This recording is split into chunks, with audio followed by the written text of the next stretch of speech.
morning. Good morning. Good morning. And good morning. Happy Thursday. I hope everybody is having a wonderful day already. If you are still awake from last night, because some people do, you know what I'm saying? Y'all be up all day and night or in a different time zone than I'm in. For some of us, we're just waking up like me. I was late waking up this morning, y'all. Listen. Good morning, learning. Good morning, sunshine. How are you? I hope you're having a good day. I think you are on your way to work or at work. Good morning, sunshine. All right, y'all. I have good news and bad news. Y'all already know I got a new job that I start supposedly next week, but girl, guess what? Yesterday they told me I start tomorrow. Girl. So I'm trying to I have scheduled finishing up some of our mindful books through next third Wednesday. I have no idea if I'm going to be able to hold true to that. I do like to be a woman of my word. So if you see some of the, if you are a subscriber and you tune in to the mindfulness series that I've been doing this summer, they may get adjusted today because I'm not sure what tomorrow actually looks like. I have to wait on some more emails to come through. Um, but I have to go in today to pick up some stuff and to get my office together. So I don't know. So if it changes, learning, I know you're always here. If it changes, I will keep it updated on my scheduled lives. But I am not going to not finish the stuff that I promised. It just might not get finished the way that I have it set up right now. So just a little advanced warning. But today we get to finish listening to Dr. Eadie tell us all of the terrible things that we are doing to ourselves by what we eat. He just be like, girl, if you keep eating it, you're going to die. Stop doing it or you're going to die. I be like, Dr. Eadie, stop it yet. So we do get to finish today. I'm excited about finishing his book. We are in the book of How to Eat and Live Longer. This book is written by Dr. Reginald J. And we are going to finish up these last few chapters. Today we are starting with chapter 30, Fruit and Vegetables. Your central. Okay, cool. That's cool. I don't. So listen, learning. What time is it? What girl? Listen, I don't be knowing all the other time zones. Pacific Central. So it's 6 o'clock. I'm Eastern. What time is it now for you? If it's 6 o'clock for me, what time? What time is it? Central. Is it Central like an hour behind? Is it 5 o'clock for you? Girl, I don't know. I don't be knowing. Oh, it's too many time zones. Why can't we just all be on the same time zone up in this piece? Okay. I was right. Okay, so it's just an hour behind. Okay. You be up early, girl. Early. Well, I be up. I just don't be live that early. But okay, girl. Hey, girl. All right, so this is chapter 30, Fruits and Vegetables. Excuse me. I am putting you in charge of the fish, the birds, and all the wild animals. I have provided all kinds of grain and all kinds of fruit for you to eat. But for all the wild animals and for all the birds, I have provided grass and leafy plants for food. Genesis 1:28 through 30. I am not sure how you would interpret this scripture, but to me, God instructed Adam and Eve to use only grains and fruit as food and nutrition. It was the wild animals and birds that were allowed to eat grass and vegetables. In fact, it wasn't until after Noah and the great flood that he allowed us to extend our diets beyond grains and fruit. This is evident in the 9th chapter of Genesis, the 2nd and 3rd verses, when God told Noah and his family, all the animals, birds, and fish will live in fear of you. They are all placed under your power. Now you can eat them, as well as green plants. I give them all to you for food. God gave us fruits and vegetables so that we can have fun, tasty, and enjoyable foods that prevent and cure diseases. It was his original fast food.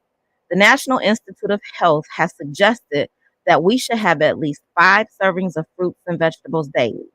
As a people, why are we disobedient to both God and the National Health Institute when it comes to eating our daily intake?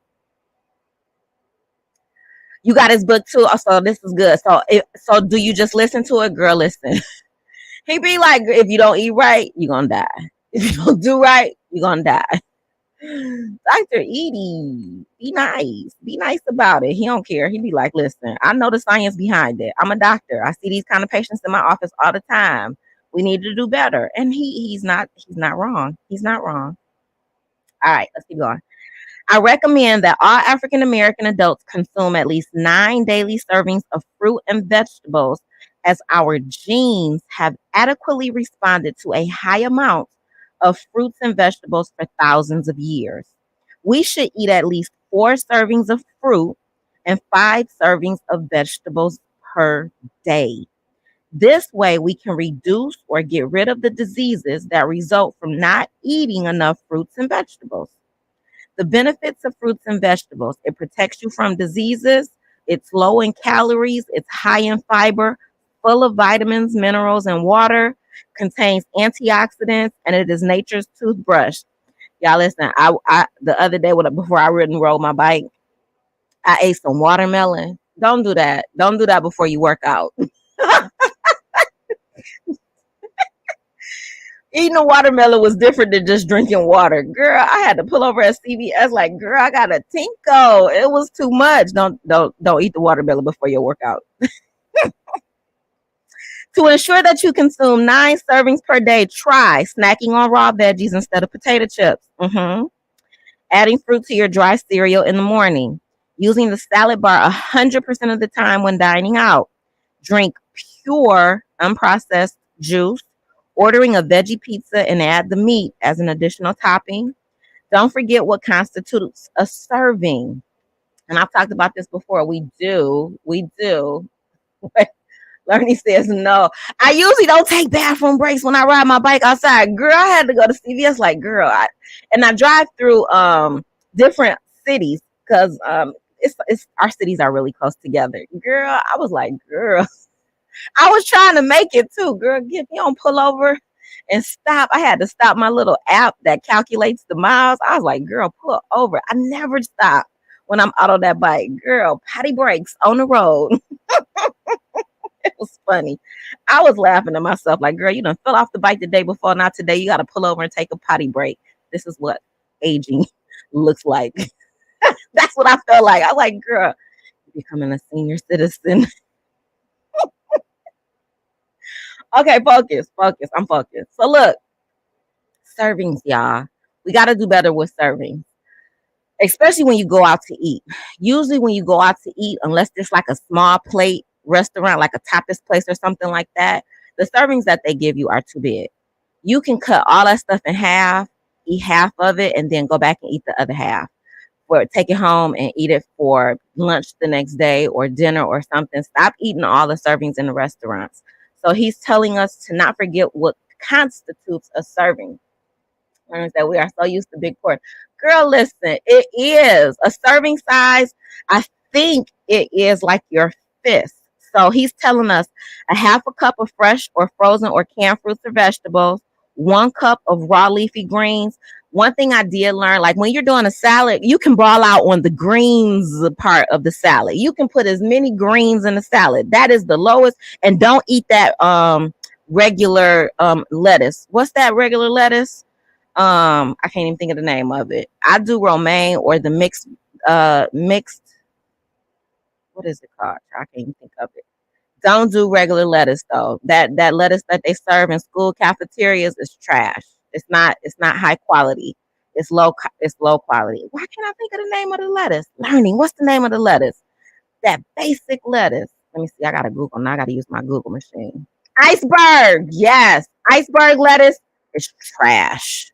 Do not. Do not put it in your body. It does nothing for you. Iceberg lettuce does absolutely nothing for you. It has no nutritional value. It's just nothing. Nothing. Get the good lettuce. Romaine is good. All of the other. They got living lettuce now. They got a whole bunch of different kind of lettuces. Lettuces. Get it. Don't eat that iceberg. So he says a cup of raw leafy greens, 3/4 of a cup of fruits or vegetable juice. I don't really do juice. I know a lot of people like to juice. So I think juicing is good for you. I'm not really into juicing. I like smoothies. from time to time. But that processed juice, I just I don't know if I told y'all when I was in Vegas, I had went walking, and when I came, we stood in line for the buffet. I had walked a long time, and that dry heat in Vegas is different from the heat that I have here in Michigan. And I passed out. I passed out in line waiting on the buffet because I went walking, came back, changed clothes, and then stood in line. It wasn't because I had been drinking or anything. Like I really didn't even do anything in Vegas other than just be there to go see Usher. Child, when I they were trying to get me to come back, you know what I'm saying? My friends was like, "Oh my God, what's going on?" So the people at the hotel gave me some orange juice. I did not I just don't do juice. Juice is not my thing. I don't like juice. And I'm very proud of myself, y'all. I still have not bought Diet Pepsi. Y'all know I'm a little bit addicted to Diet Pepsi. I haven't been drinking a Diet Pepsi. I'm cool. I did have some Diet Pop when I was in Vegas though, but I haven't bought any or put it in my refrigerator. So I do those types of things sporadically, but not every day. You, excuse me. Learning says orange juice is good. I used to like orange juice, Learning. I don't like juice in general now. I don't know why. It's just the weirdest thing. All right, he says a medium-sized piece of fruit, a half cup of peas or cooked dry beans, and a quarter cup of dried fruit. Fruit and vegetables that are high in vitamin A include apricots, cantaloupe, carrots, kale, collards, leaf lettuce, mango, romaine lettuce, spinach, sweet potatoes, and winter squash. Fruits and vegetables that are high in vitamin C, apricots, broccoli. I'm not about to read all of this. He's given us the high in vitamin C, fruits and veggies that are good sources of fiber. I'll read a couple of those: apples, bananas, blackberries, blueberries. And then there is a misperception in our community that purchasing fruit and vegetables is not affordable. The truth of the matter is that they are actually good buys. Considering that they are vitamin and nutrient dense and promote healthy and longer lives should spark your interest in comparing prices. What should they be compared to? They should be compared to the foods we often eat in place of them. This includes your cookies, chips, candy, and other junk foods. If potato chips usually cost you about 50 cents for a small bag, okay, remember, he wrote this book. He wrote this book back in 20. Let me see, girl. Wait, we already said when he wrote this book. We know that there is a gap from when this book was published in 2007. It's the copyright on the book. So 50 Cent is not even reality anymore. But in 2007, if potato chips usually cost you about 50 cents for a small bag, compare that to a 20-cent banana, or compare a 65-cent pack of cookies to a 15-cent apple. Okay?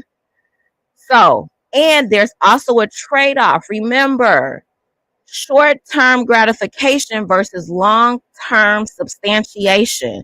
You might say, oh, it costs so much to buy these fruits and vegetables, but in the long term, those fruits and vegetables will keep you healthy. Versus long term, you keep on eating that junk food, you're going to gain weight, you're going to get sick, you're going to clog your arteries, and you're going to have to be on medication or keep going to the doctor. The money is going to get paid. Either way, invest in yourself. It does not cost too much. Are groceries high? Absolutely. But is it better to go to the grocery store and spend the money on good quality food than it is to buy the junk food and to go to the fast food restaurants?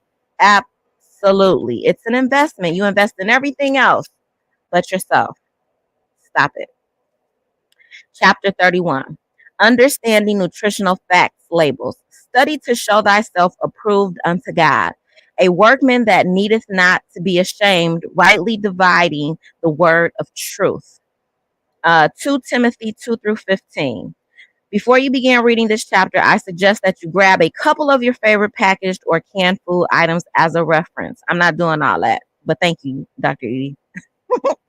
For many of us, understanding how to interpret nutritional fact labels is a task. Not knowing the facts about the food you put into your body is nothing short of foolishness. Okay, wait, this made me think about, I saw, so, you know, we be on YouTube. Literally, YouTube is my entertainment. Whenever I can just sit still and listen to something. I saw how they have this pink sauce. Learning, did you see this? Like this pink sauce girl went viral, and then she was shipping the sauce, and the sauce was going bad. And then they started talking about the nutritional label. She done slapped on this pink sauce, and then the nutritional labels had the wrong amount of servings, and the stuff was misspelled. Girl, child, don't do that. Now the FD, she didn't know what the FDA was, and now the FDA is looking for her for. Girl, listen. Nutritional labels are important, but if they're wrong, it's tragic.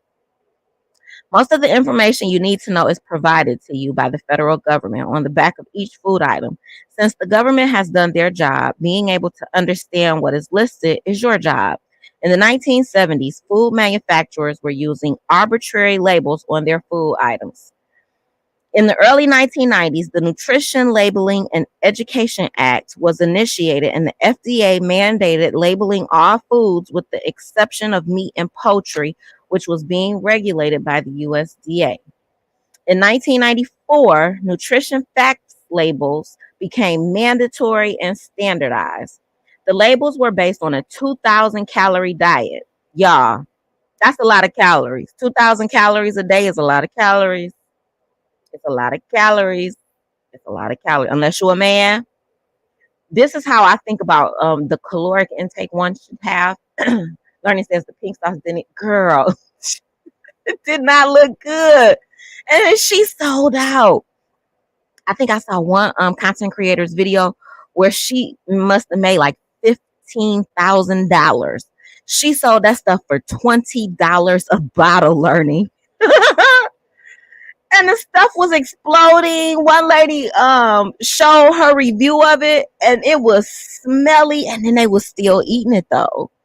Like, I just think it's interesting when people like want to shame the people who do business, or like on YouTube when people do certain things, and then you want to shame content creators. But it's the people, it's the consumers. If y'all keep buying the stuff or sending the money, you know what I'm saying? Like, it's you, it's not them. We live in a capitalistic society. If you can think it and put it out there and people want to consume it, ball out. That's how our society works. If you keep buying the stuff, sending the money, like, girl, what you think? People ain't supposed to take advantage of you? That's not true. That's the society we live in. That's what capitalism does. It capitalizes. Child, they was eating that, and then it was different colors, it was different consistency. I was like, who want to put pink on their food? She was eating those tacos and chicken. That did not look good, girl. It did not. Like, girl, it looked like ranch with food coloring in it.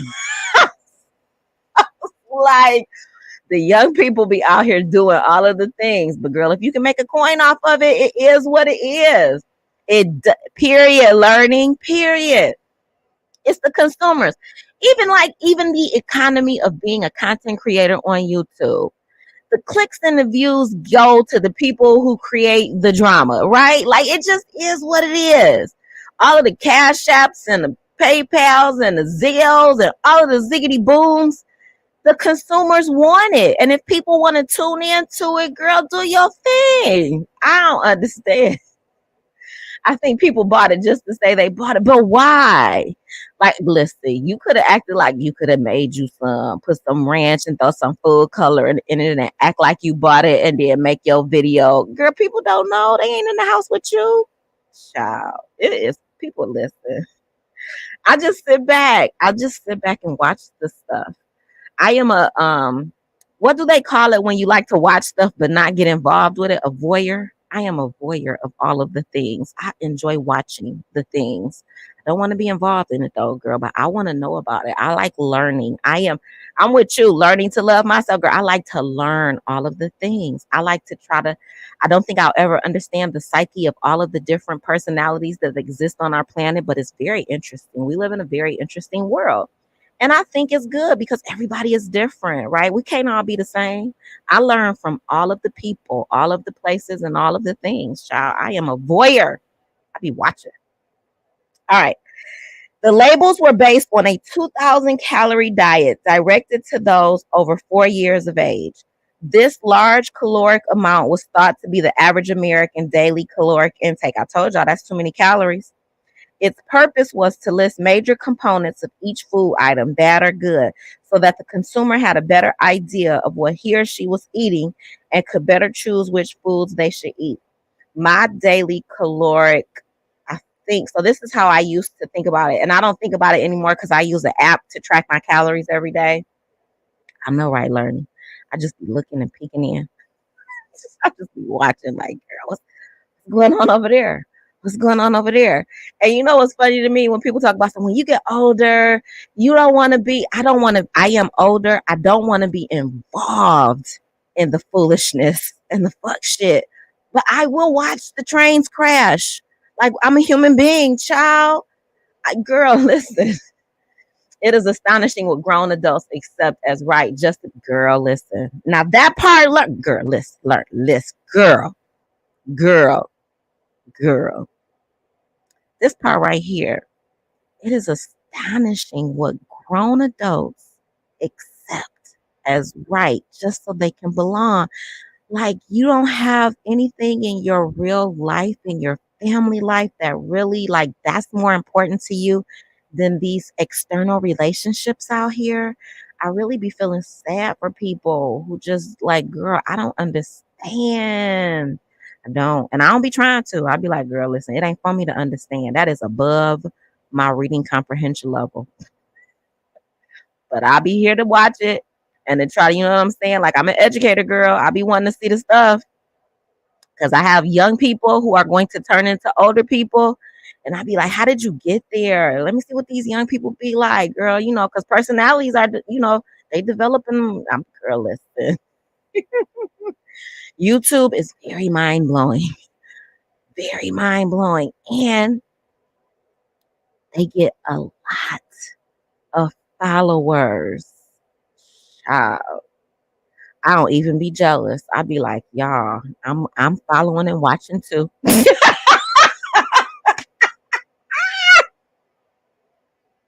learning, learning, learning. I'm following and watching too. I might not drop down. I might stay in the clouds and the bushes and on the sidelines and on the racetrack. But girl, I'm watching the sports. The games are on. This is the gladiator territory, girl. Who will survive? This is Survivor. YouTube is the Survivor series. Who survives till tomorrow?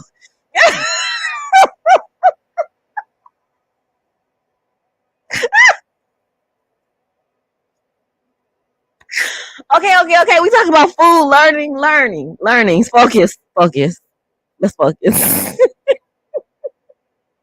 Okay, girl, listen. Child, we too old, learning. We too old to be acting like this. The U.S. government now requires that all packaged food products contain the following information. Oh, I was trying to tell y'all before. Okay, wait.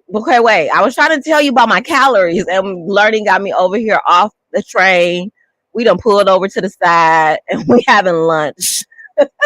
It's a healthy lunch, though, learning. It really is. It's a healthy lunch that we having this morning. Or breakfast. We having coffee and donuts.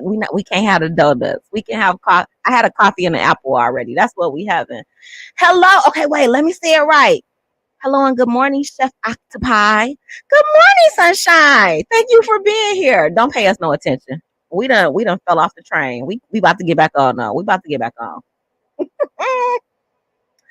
Okay. So look, this is how I do my calories. I use an app, right? I use an app called Lose It.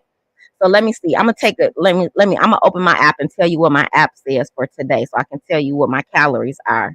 So when I woke up this morning, I opened up my app before I start the day, and I put in what I'm gonna eat. So my budget for my calories today, because my goal is to stay at this 135 weight that I've gotten to.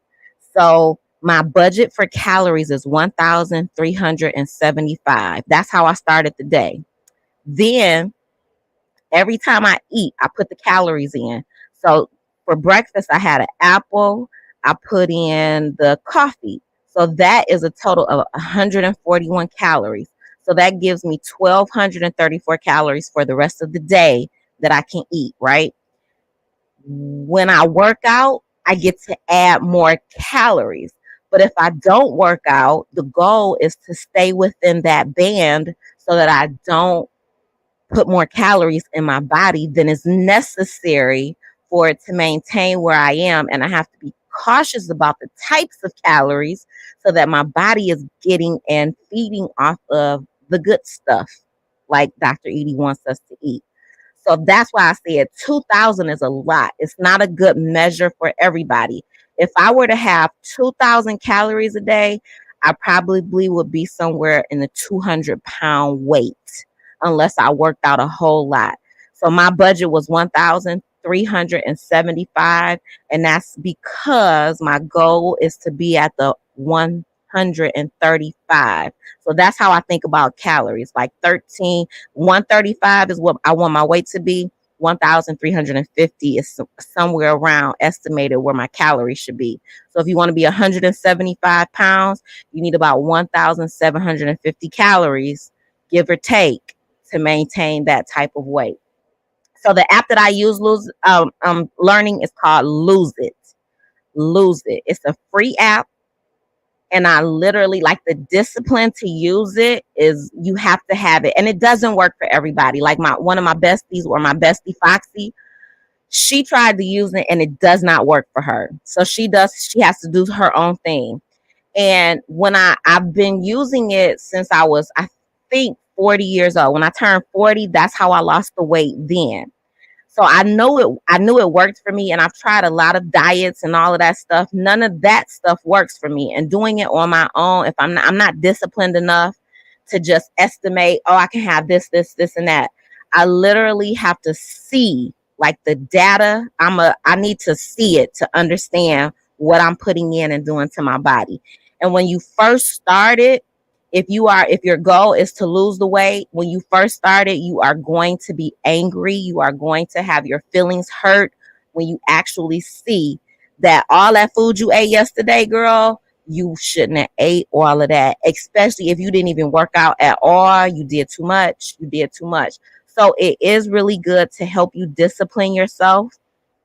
And I'm okay with pretty much, I can eat the same thing every day. And I know some people are like, well, I got to have variety. If you do, you can still use the app. You just, like, I prepare my food for the week. And now that I have to go back into the building to work, I got to figure out, like, I'm used to working from home, so I literally can cook my lunch on my lunch hour. So now I got to make sure that I can have my lunch prepared in my little lunch bag. I got to figure that out because I haven't had to do this in 3 years, and I haven't been this weight since I was 40 years old, right? So it's going to be different. But the Lose It app works for me. There's some other tracking apps that you can use. I just use Lose It because it's free, it's simple, and it works. Like, it literally works for me. All right, we're right here. The U.S. government now requires that all packaged food products contain the following information: nutrition facts and ingredient list, the common name of the product, weight, measure, or count of net contents, name, address, and optional email address of the manufacturer. Before we go any further, it is important to note the following caloric equivalents. 1 gram of fat equals 9 calories. 1 gram of protein is 4 calories. 1 gram of carbs is 4 calories. And 1 gram of alcohol is 7 calories. Follow these steps when reading the nutrition facts labels. I'm not about to read all of these details that he has here. Serving size. Know what a serving size is. When you and I don't, that's why he told us to have something in front of us. Okay, let's do this. This is what I'm gonna do. I'm going to Google a label let's Google a label for M&M. So if I look at a label, nutrition, let me see, label M&M's nutrition. If I look at a label for M&M, so it tells me that, okay, this is what I want to see. So one little bag, not a big bag. This is Personalized milk chocolate. Nutrition facts for M&M's chocolate candies. I'm going to share this with y'all. I'm going to show y'all what I'm looking at. Let's do that. Share screen. Okay. So this is, it says personalized. This is the regular milk chocolate, and then this is the peanuts. A bag of M&M's has 11 servings per container. A serving size is 1 ounce, and then they tell you that's 32 pieces of just the chocolate. If it's the peanuts, it's 12 pieces. That's the serving size, not the whole bag. Not the whole bag, girl. Oh, I'm gonna do kettle chips. I'm gonna show y'all. This used to be my downfall because baby, I eat the whole bag. So you get 140 calories for one serving, not the whole bag. It tells you the fat, saturated, trans, cholesterol, sodium, carbs, sugars, 34% sugars, 26%. That's a lot, but it gives you all of the things you need. It tells you the ingredients and everything. Let me show y'all my kettle chip addiction.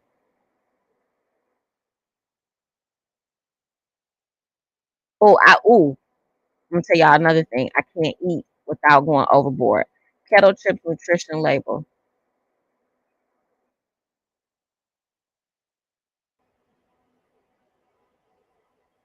I don't like that picture. That was too much. Let's do jalapenos. Why is we on Amazon? Girl, get off of Amazon. Images. Excuse me, y'all. I didn't mean to make that noise. Okay, this is not giving us some good labels for the kettle chips. I think I'm gonna get off of here. Oh, we can go here. Let's see what these are. Oh, there we go.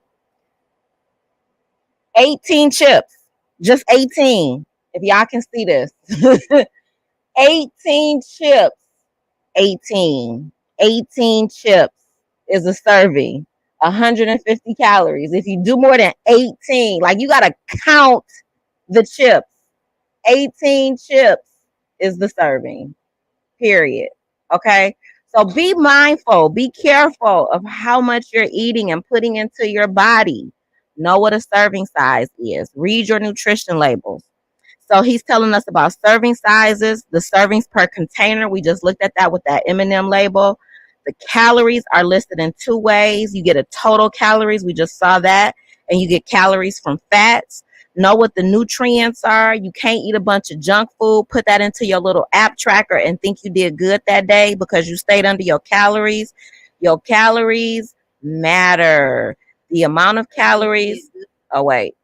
The amount of calories matter. The types of calories matter.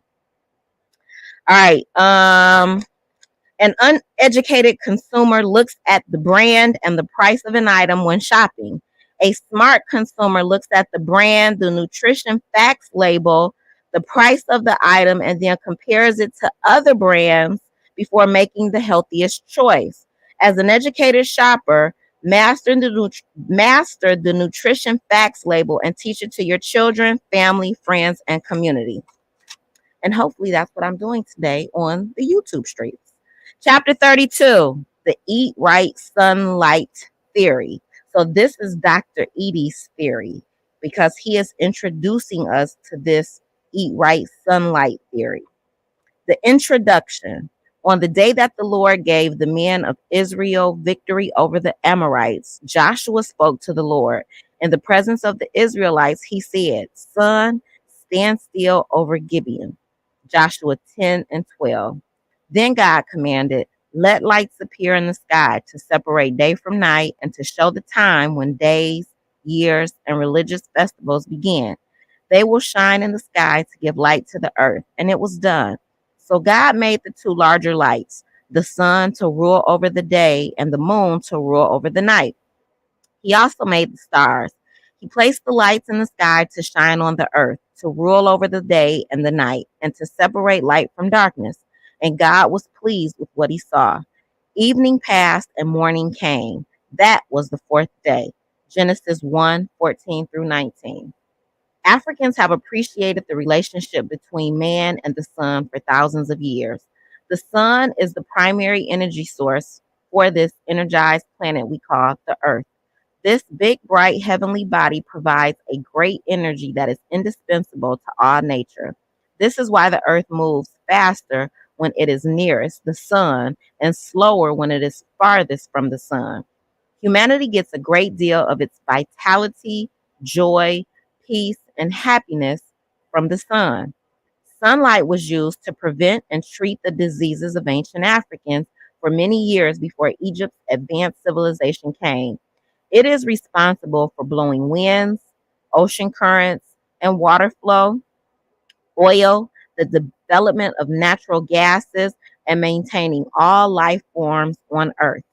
Through nature, God has devised a way to transfer this energy from a star with a diameter of 864,938 miles and a location over 91 million miles away to the many microscopic cells found within living matter here on Earth. Amazing. Just like planets and animals, the sun is made of a predominant element called hydrogen. The sun's hydrogen atoms fuse together and create helium. This fusion creates the energy that is radiated to us in the form of sunlight. This sunlight is captured here on Earth by the planet life. By the plant life. Only plants and algae can convert this sunlight energy into food energy. In my mind, this is why God made the sun, the waters, and the plants before making animals and man. Man, in turn, gets their share of sunlight energy by eating the energized plants. It is no coincidence that plants and man are in the upright position for the majority of their lifespan. And any non-scientific person could figure out that this is because the sun sits high above them in the sky. We naturally grow upward or vertically instead of outward or horizontally. Well, unless you are overeating. Stop it. Okay, I'm focused. Towards this great source of power created by our God. The energy emitted from the sun is transferred to plants by a process called photosynthesis. The prefix photo refers to the sunlight energy, and synthesis means the ability to make food energy. For photosynthesis to occur, plants need sunlight energy, water, and a gas called carbon dioxide. Nearly everything that we interact with is composed of hydrogen, carbon, and oxygen atoms. All right, he got a bunch of scientific stuff right here. So just be patient with me as I get through all of these things, these formulas. These atoms can fuse together to form molecules. For example, if two hydrogen, I'm not about to read all of this, y'all. I'm not reading the for examples part. I'm about to go to the next paragraph. He got HHO, H2O, CH. I'm not reading that. It's a lot. It's a lot. No God. When the leaves of a corn plant interact with carbon dioxide and water in the presence of sunlight energy, it produces sugar. Sugar, so listen, he gave me another formula: CO2, H2O, CH2O. Okay.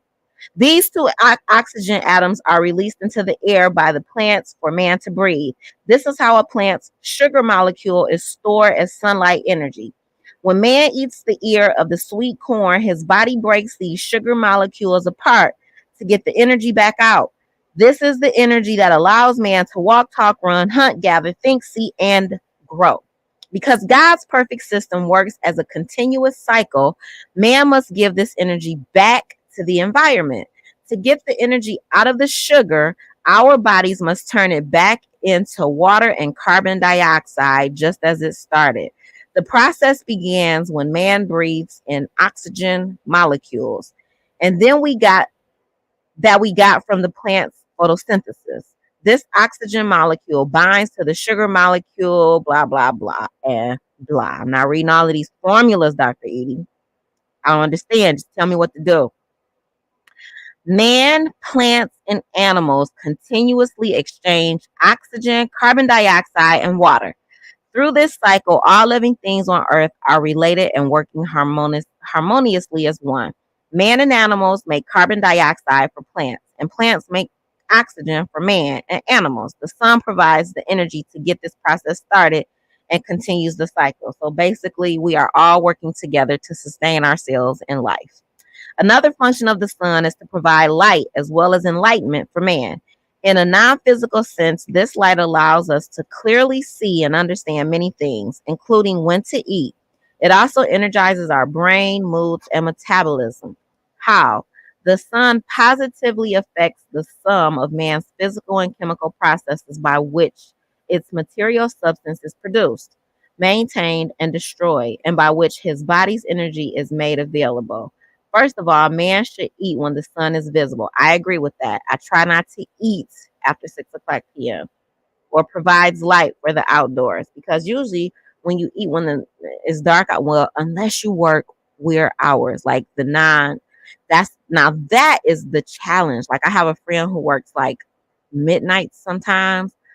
Getting your body to function on that type of schedule is is difficult. Not impossible, but it is difficult. On the other hand, man should not eat when the sun is not visible or when the earth is void of sunlight. During daylight and sun exposure, man is most active and the metabolism of man is operating at its maximum point. Eat, right, sunlight.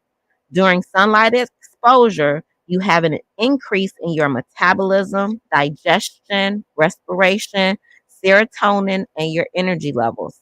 As the sun's radiant energy level decreases with sunset, let me pause real quick. He gives some details about those five increases. I'm just not reading those details. I'm moving on to the next paragraph. As the sun's radiant energy level decreases with sunset, the rate of the metabolic processes within man decreases as well. This includes your ability to digest your food properly and burn any of the consumed calories. If man consumes an excess of calories during this period of absent sunlight, he is most likely to store the food energy as fat. Therefore, no or very small amount of healthy and very low caloric foods must be eaten after the sun has set. This should preferably include herbal drinks such as green, black, or white tea, a small amount of protein, and no sugar. Without sunlight, your body goes into the save energy mode. All of your bodily functions slow down, so you don't need the daylight amount of energy. During the lack of sunlight exposure, you will have a significant decrease in your metabolism, digestion, heart rate, respirations, and activity. Again, unless you work like midnight hours. I think there has to be an adjustment given for people who don't work a normal sun up to afternoon type of job. Hey, boo! Good morning, sunshine. Hey, bikini. Okay, I was fortunate to visit Torino, Italy in February 2006. Remember, this book was copywritten in 2007. So, it's a little old, but it still has good information. For the Winter Olympics, the Italians I noticed were rather lean or certainly not suffering from obesity the way Americans do. I also recognized that their largest consumption of food took place when the sun was at its highest peak, that is, at noonday. Dinner to them was a small, healthy meal coinciding with the setting of the sun. They follow God's nature, and it shows as they have healthier hearts than most Americans. My biggest meal of the day is my lunch as well. I don't eat a really big dinner, and sometimes I really don't eat dinner. I'll eat I'll snack or graze on snacks in the evening, but I really don't eat dinner. Lunch is my main meal of the day. During colder seasons, man should eat even less when it is daylight. In the northern hemisphere, the winter solstice is the day of the year in December, December 22nd in that area, when the sun is furthest from the south or furthest south. The winter solstice is the shortest day of the year in the sense that the length of time elapsed between sunrise and sunset on this day is a minimum for the year. Hence, so should your caloric intake be. Also, the sun warms the body as it transfers its energy to man. Our bodies must maintain a certain body temperature for our cells to work properly. So, in turn, we must release any extra energy back into our environment. To do so, our heart rate and other bodily functions increase. This burns calories, rids fat, and produces a healthier, leaner body. We can look at another aspect of the relationship between the sun and plants as a confirmation of my eat right sunlight theory. Plants produce energies during the daylight as it networks with the sun. Oh, that's cute. Plants network with the sun. Once the sunlight is no longer available to the plants, they use the energy to grow and prepare for the next day's exposure. We must do the same by eating when we can maximize our energy expenditure. Increase your caloric intake as the sun rises above us in the sky, and decrease your caloric intake as the sun lowers itself before vanishing. Once the sun is gone from the sky for the day, all living things should stop eating. Just as nature would have it, thousands of years ago, man experienced winters with long nights and little food, and summers with short nights and an abundance of food. Animals are very aware of the cycles of God and the importance of the sun. Although roosters may crow throughout the entire cycle of the day, they make it a point to crow loudly at the time when half of the sun has risen above the horizon. This thunderous sound of rejoicing and rejuvenation symbolizes the restart of the cycle of the day and the eat right sunlight process. A 24-hour biological clock is found in all plants and animals. It is known as the circadian rhythm or the circadian cycle. It was believed by primitive man that the sun told them when they were to eat and when they were to sleep. Today, the circadian cycle is also known to influence the sleeping and feeding patterns of all animals, especially human beings. What is the link? The circadian rhythm is a 24-hour cycle of the functions found in all living beings. In fact, the term circadian, so named by Franz Halberg, is Latin translation for circa and dies, which literally means about a day. This cycle is controlled by the presence or absence of the sun. Solar energy is transferred to brain energy, which influences sleep, hunger, metabolism, and other bodily functions. As soon as man exposes himself to sunlight, the transformation begins.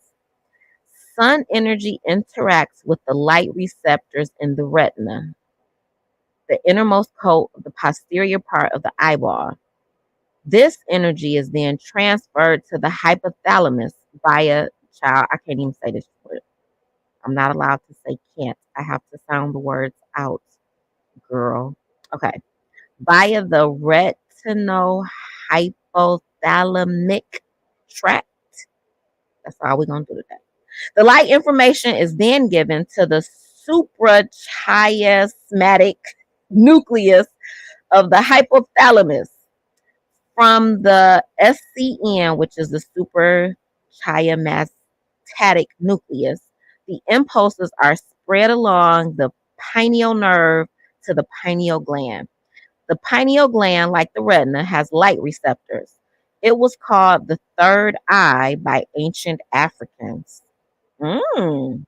It is represented on the back of the US dollar bill as the eye atop the pyramid of the Great Seal.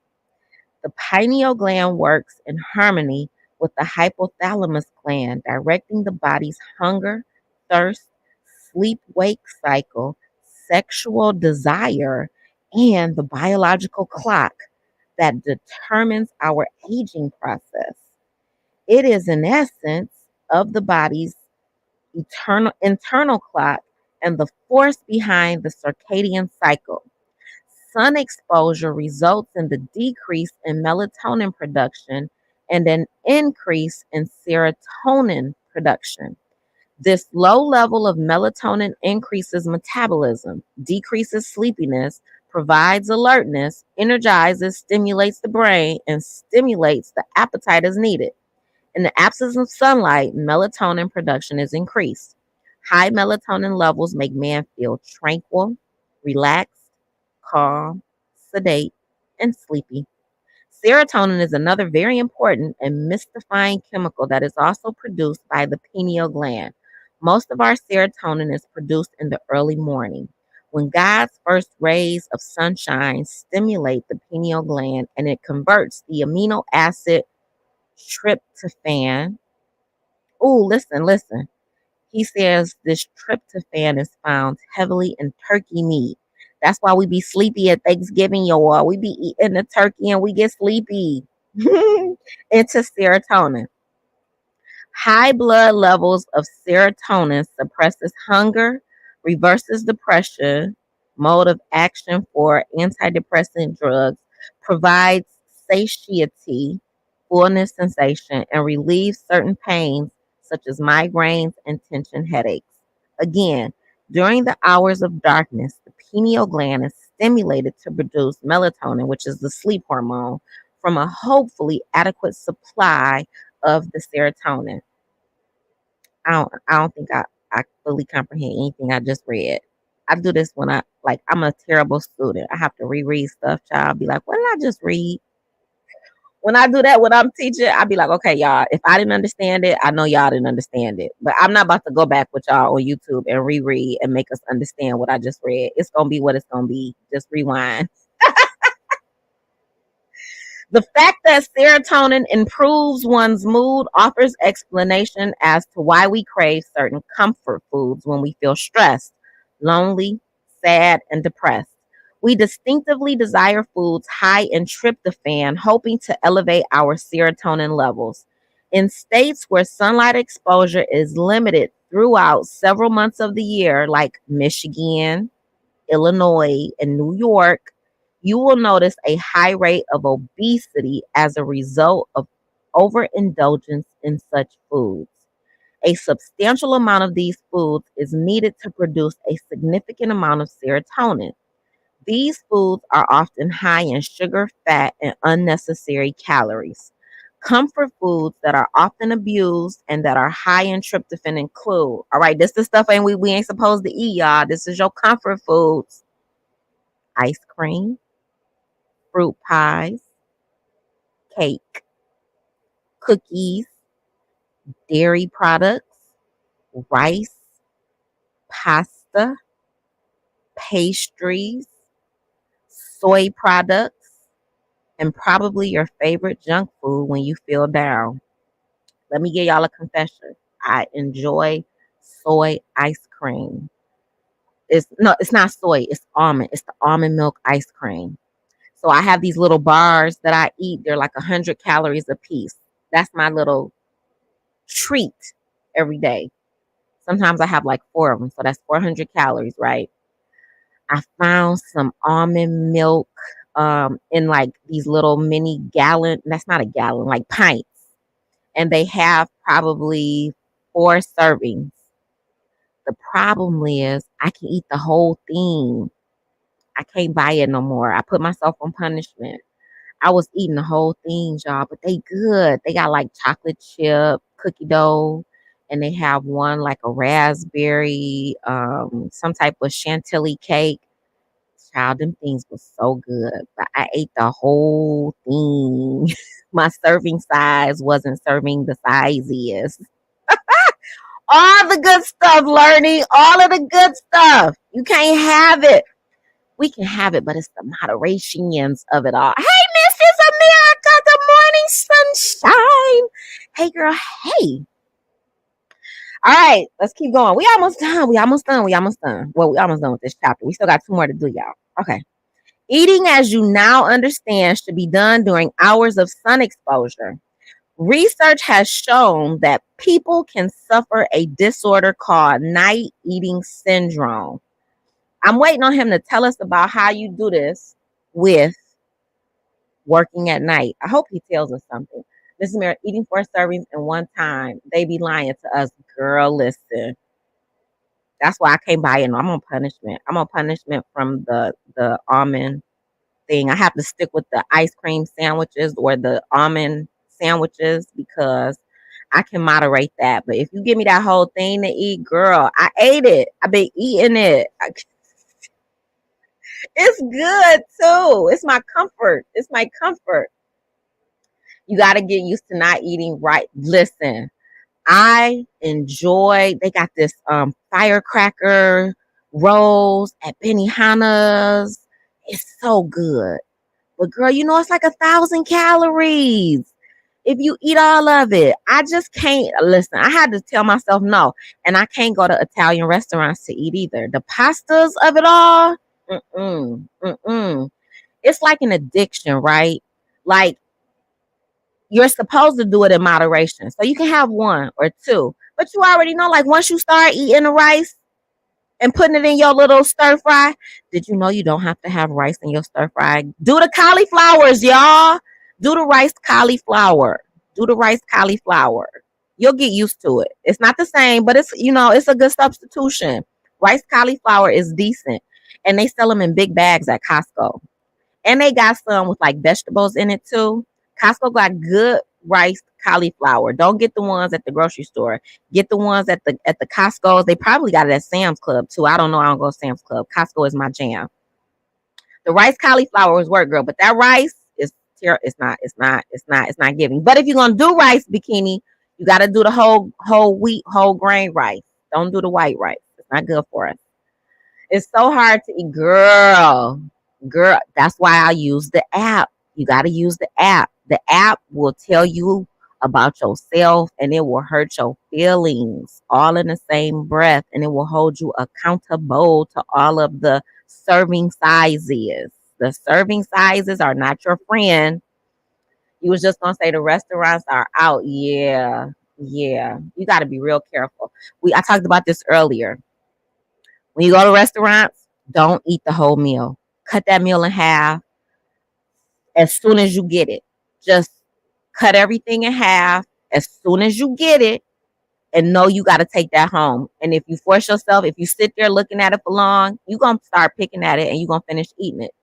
One of my best friends does that. It drives her crazy when we don't eat all of our food. I won't eat my food. And she'd be like, girl, you just going to waste it?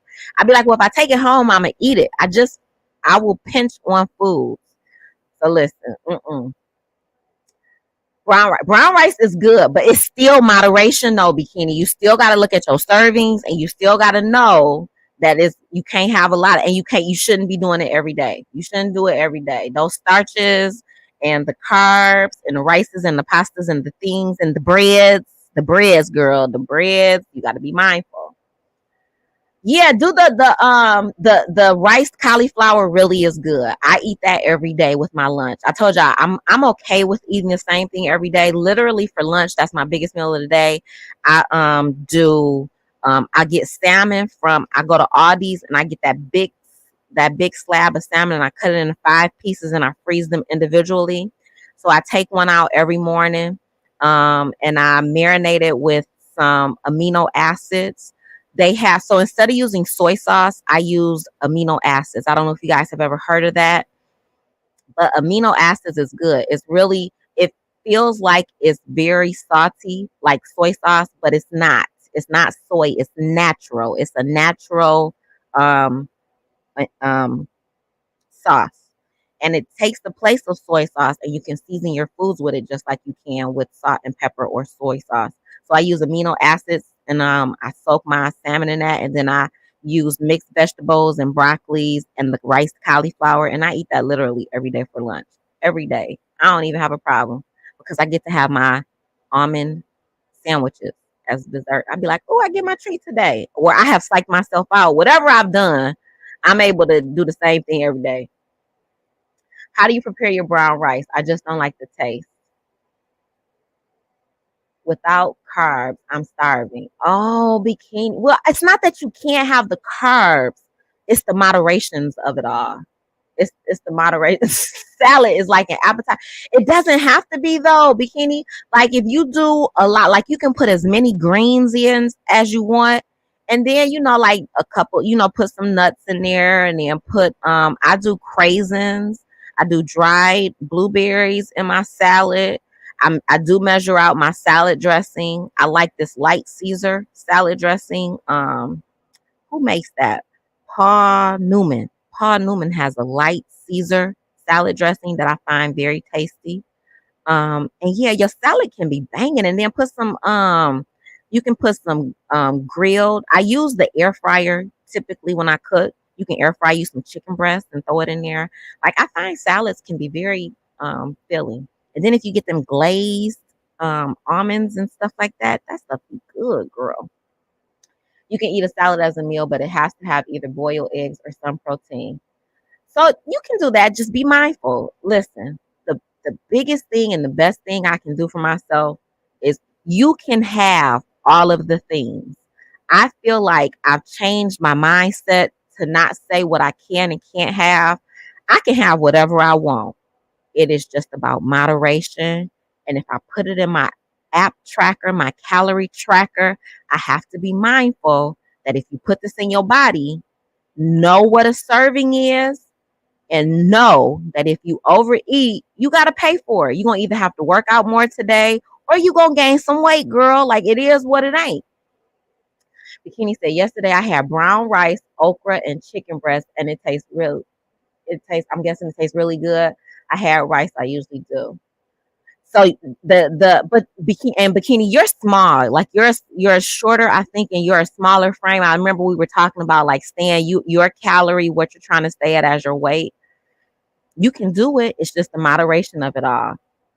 And then I sometimes think like we become addicted to some things that we feel like we need. And once we wean ourselves off of it, we realize we really didn't need it. What's the longest you've gone without having the rice? Are you able to sustain?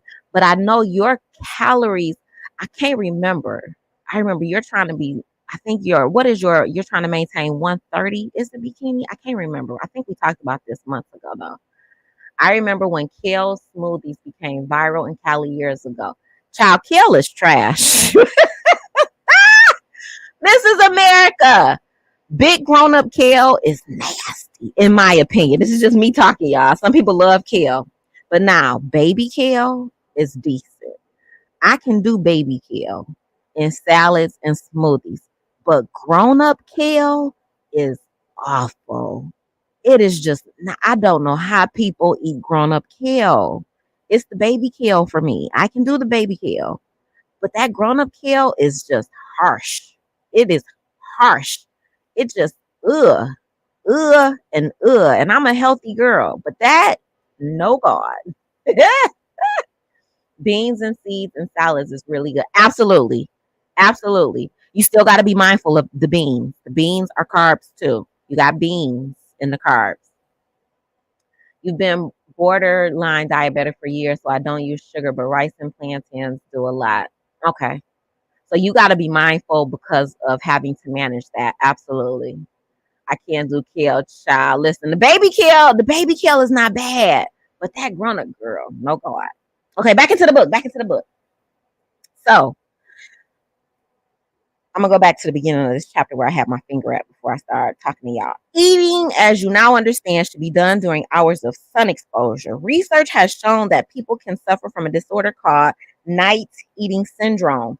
This disease can lead to being overweight, obese, and or depressed. Y'all, I wake up at night and my son will literally be up at 12 o'clock, 1 o'clock, cooking steaks and eating rice. And I'm like, boy, you young, you can do this now, but that's not good. When people tell me they gotta eat before they can go to sleep, I don't say, I try to keep my opinions to myself. That's not good, y'all. People that have to wake up at night because they hungry, that's not good, y'all. You're not supposed to wake up out your sleep, eat, and then go back to bed. Something's out of whack with your circadian clock. Big time. Big veggie eater, veggies every day. Absolutely. I eat fruits and vegetables every single day, and I dose out on water. I drink a lot of water.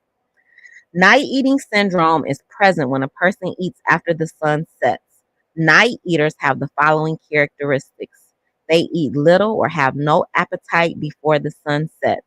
They eat more food after the sun sets than before the sun sets.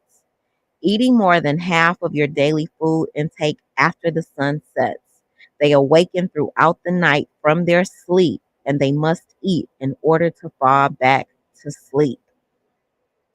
Bikini says my ideal weight for my height. Oh, 115. Oh, Lord, that's little. I'm getting closer to 130 because I have not worked out in a while, apart from walking. Bikini, that's your thing. Working out. You gotta work out. That's your jam. 115. But your height is your height.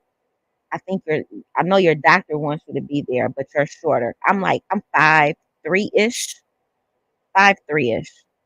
So my idea is kind of like where I am between 130 and 135. I'm 135. I'm holding steady at 135.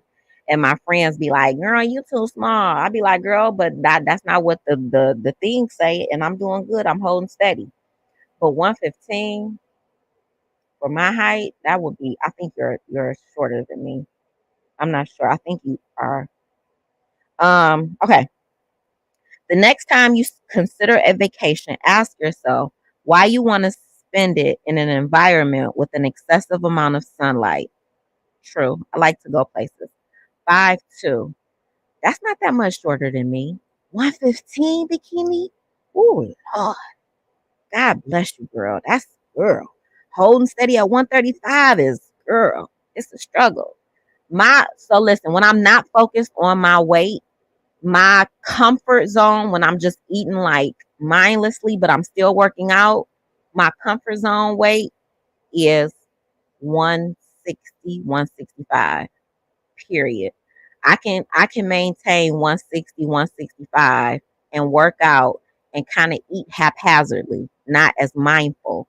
My mindfulness, like where I'm at now, and if I want to stay here, is like 135, somewhere between 135 and 140. 5'2" and 115, that's a lot. That's a lot.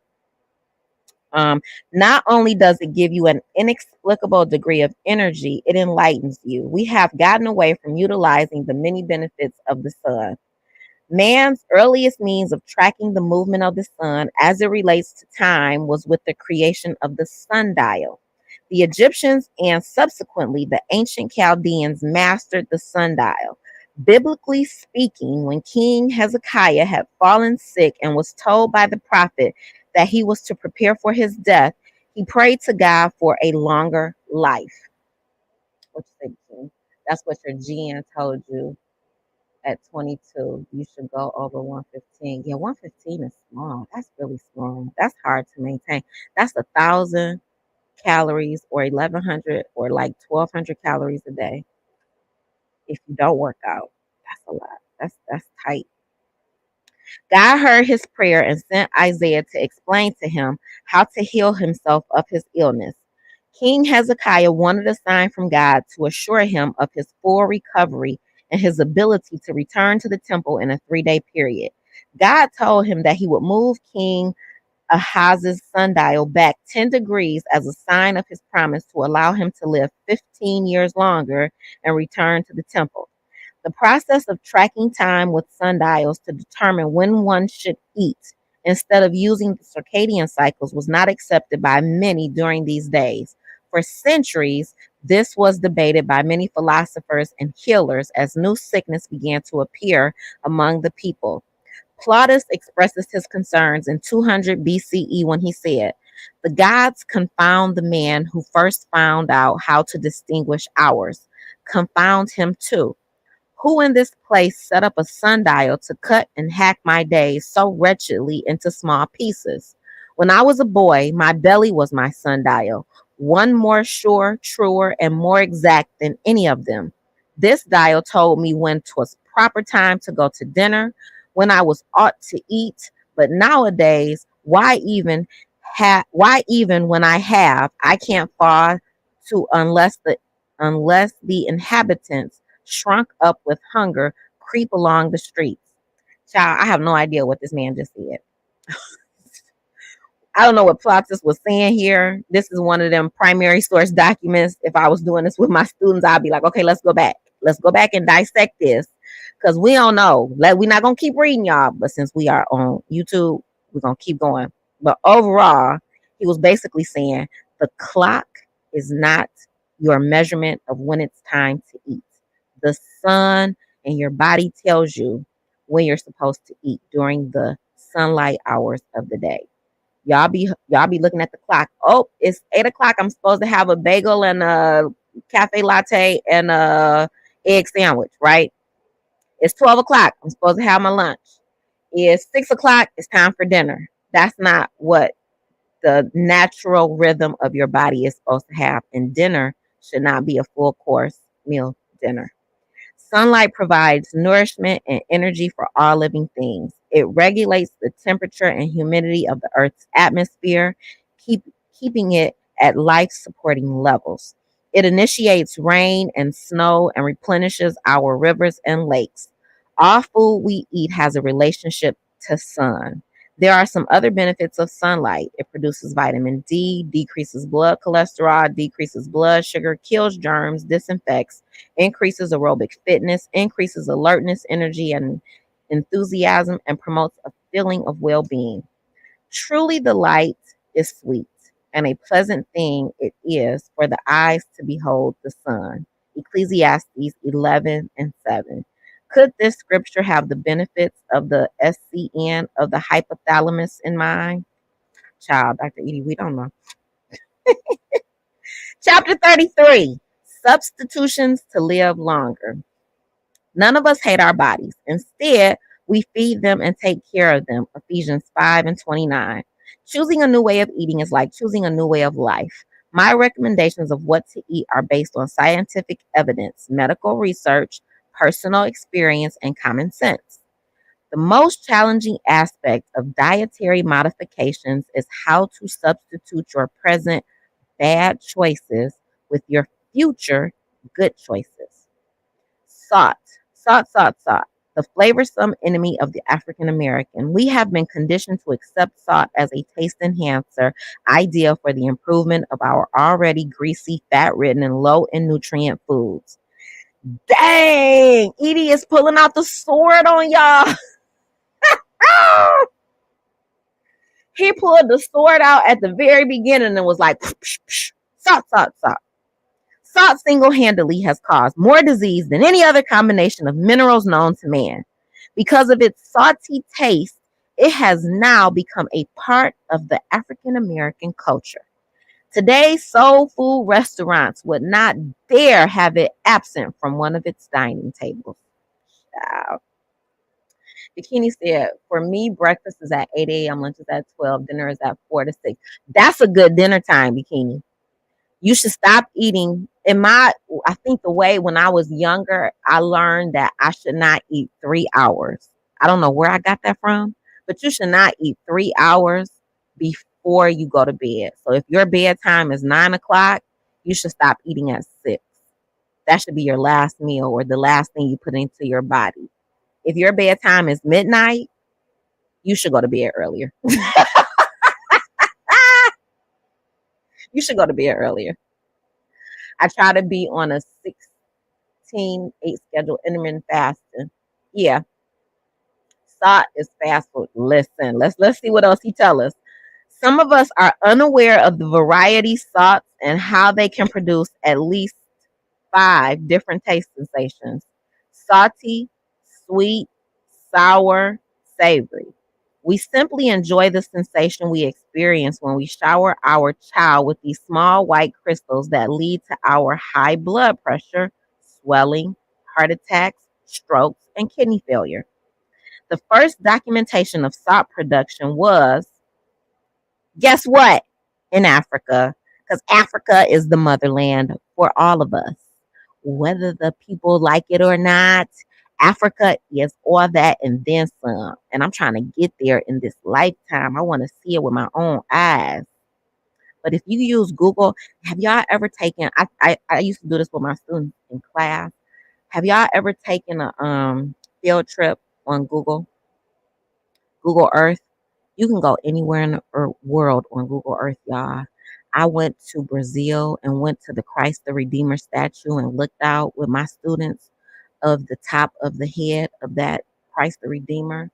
Y'all, Google Earth is the bomb. If you've never been on Google Earth and taken a field trip for yourself, I highly suggest it. It's pretty cool. It's amazing, actually. Salt had its beginning around 4000 BC in Egypt and later in Greece and Rome. Salt was very valuable and used to preserve and eventually to flavor foods. In ancient Rome, salt started to be used as money, originating the current Latin derivative word we commonly use, salary. Hmm. Generally, payments to Roman workers were made in the form of salt. Until about the 18th century, salt was also given to the parents of the groom in marriage. Unfortunately, for those paid with salt, it was easily ruined by rain and other factors. But salt is not the be all to end all additive for food. Salt can be substituted with fresh garlic powder, nutmeg, lemon juice, cinnamon, flavored vinegar, cumin, fresh ground pepper, tarragon, oregano, lime juice, powdered onion, cayenne pepper, chili powder, black pepper, ground cloves, ground allspice, celery seeds, coriander seeds, and ground cardamom seeds. Getting patients to accept the reality that adding salt to your food is both unhealthy and unnecessary is always a difficult task for healthcare providers within the African American community. For me, convincing healthcare providers that salt substitutes can be detrimental to their patients is an even greater challenge.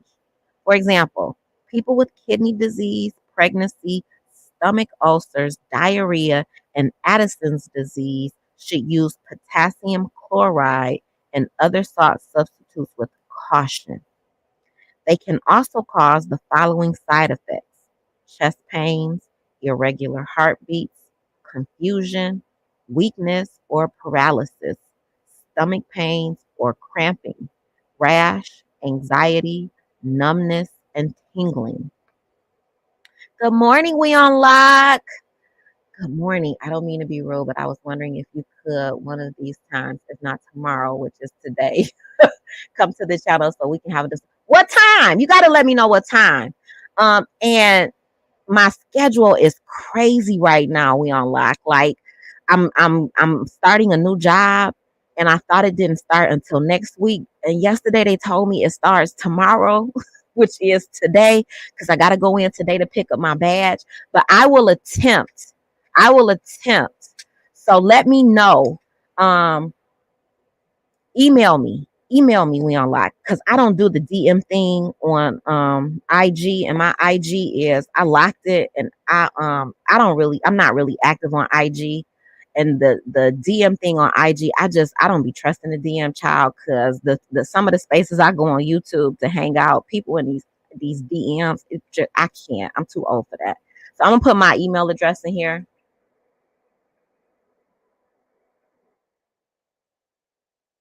Shoot me an email, we unlock, and let me know. Give me some times and some days. If it's today, tomorrow, if you do the weekends are good for me. Weekends are good for me. But yes, I would absolutely come over there and hang out with you. I'd love that. All right, finally, certain medications cannot be used with potassium chloride. Certain non I'm not about to read. I'm not about to read that. Listen, we're gonna stop that period right there, because he got a whole bunch of scientific talk in these parentheses. No God. Soft drinks. We already talked about this. Y'all know we're not supposed to be drinking the pops. We call it pop in Michigan. I know some of y'all say soda. Some of y'all say soda pop. It's just straight up pop where I'm at. Regardless of how you refer to this drink containing carbonated water and artificial flavorings, you have got to stop drinking it. Y'all, he told y'all before, you either gonna drink it and die or stop drinking it to live.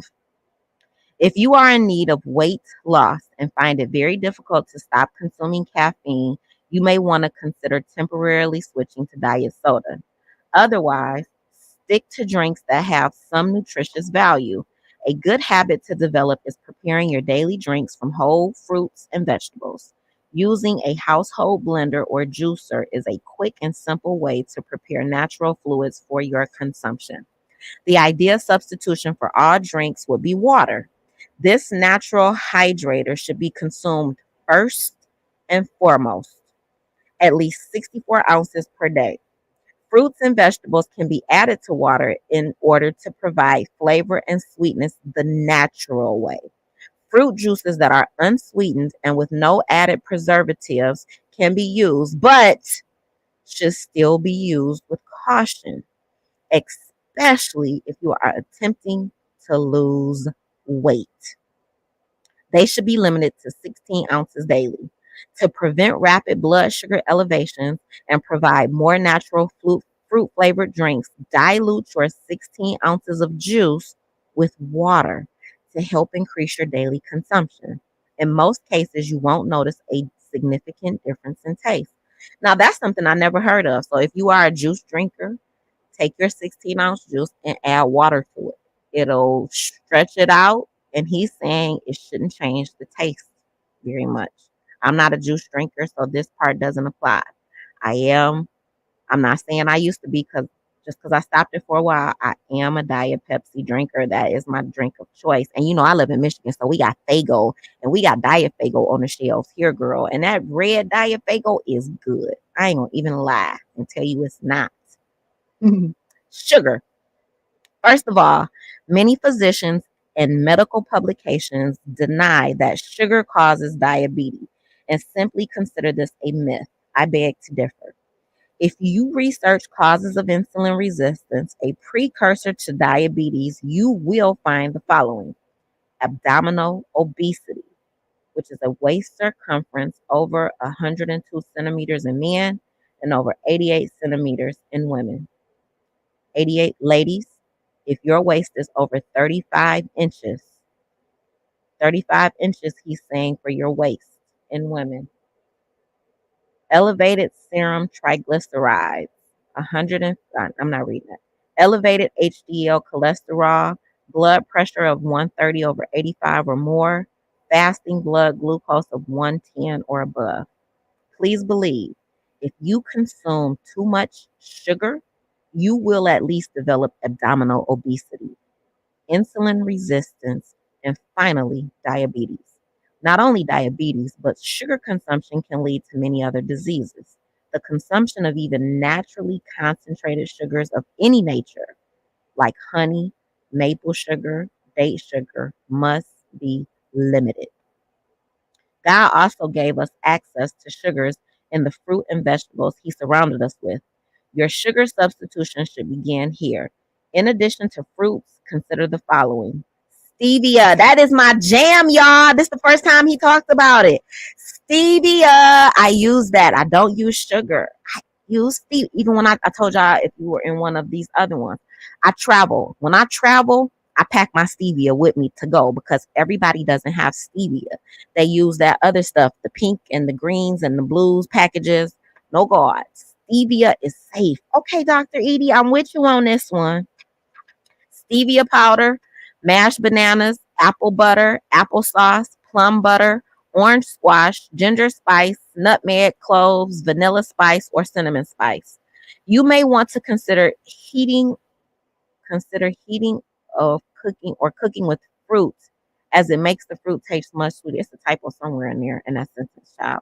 Butter, margarines, and other fats. He done already told y'all about this. If it's solid, it's a no-go. I know cooking without some type of fat seems virtually impossible. I'm gonna tell y'all this. I only buy for myself. I do let my kids, they cook their own food. They got their own space and stuff. I use extra virgin olive oil and I use that spray for the can.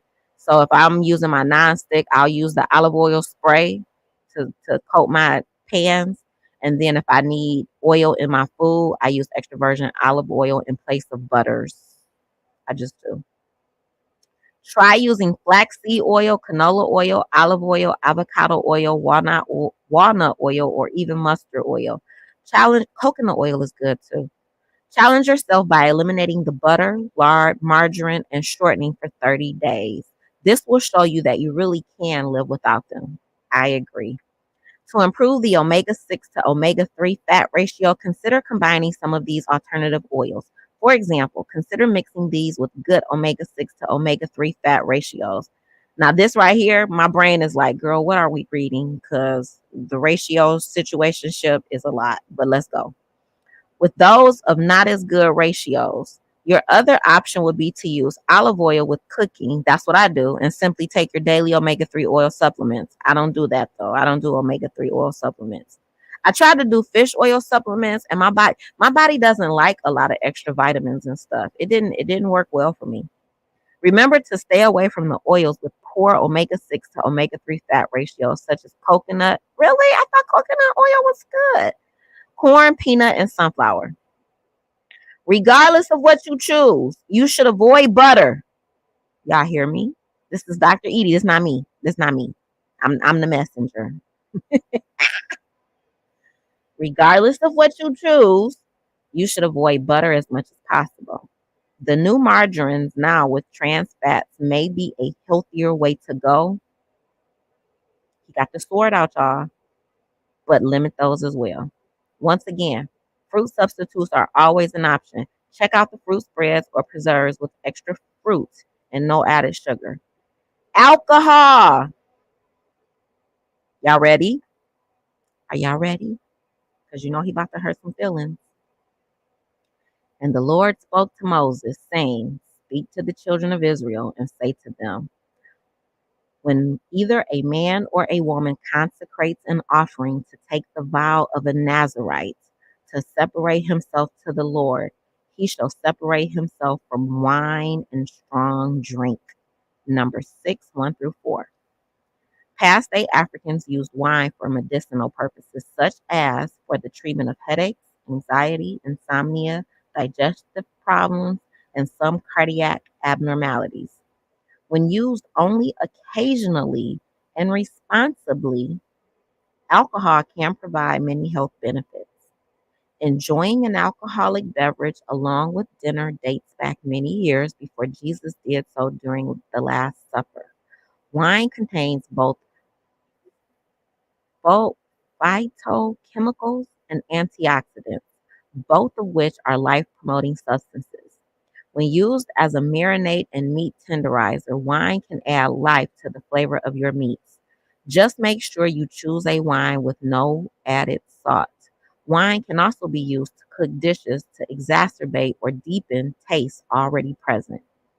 Any male that consumes more than 2, for females more than 1, alcoholic beverage a day should seek immediate attention for overconsumption. The doctor said men should not have more than 2, women should not have more than 1 serving of an alcoholic beverage a day. I ain't gonna lie, y'all, when I was in my 30s, I feel like maybe it was depression after I had my daughter. I kept that box wine in the refrigerator.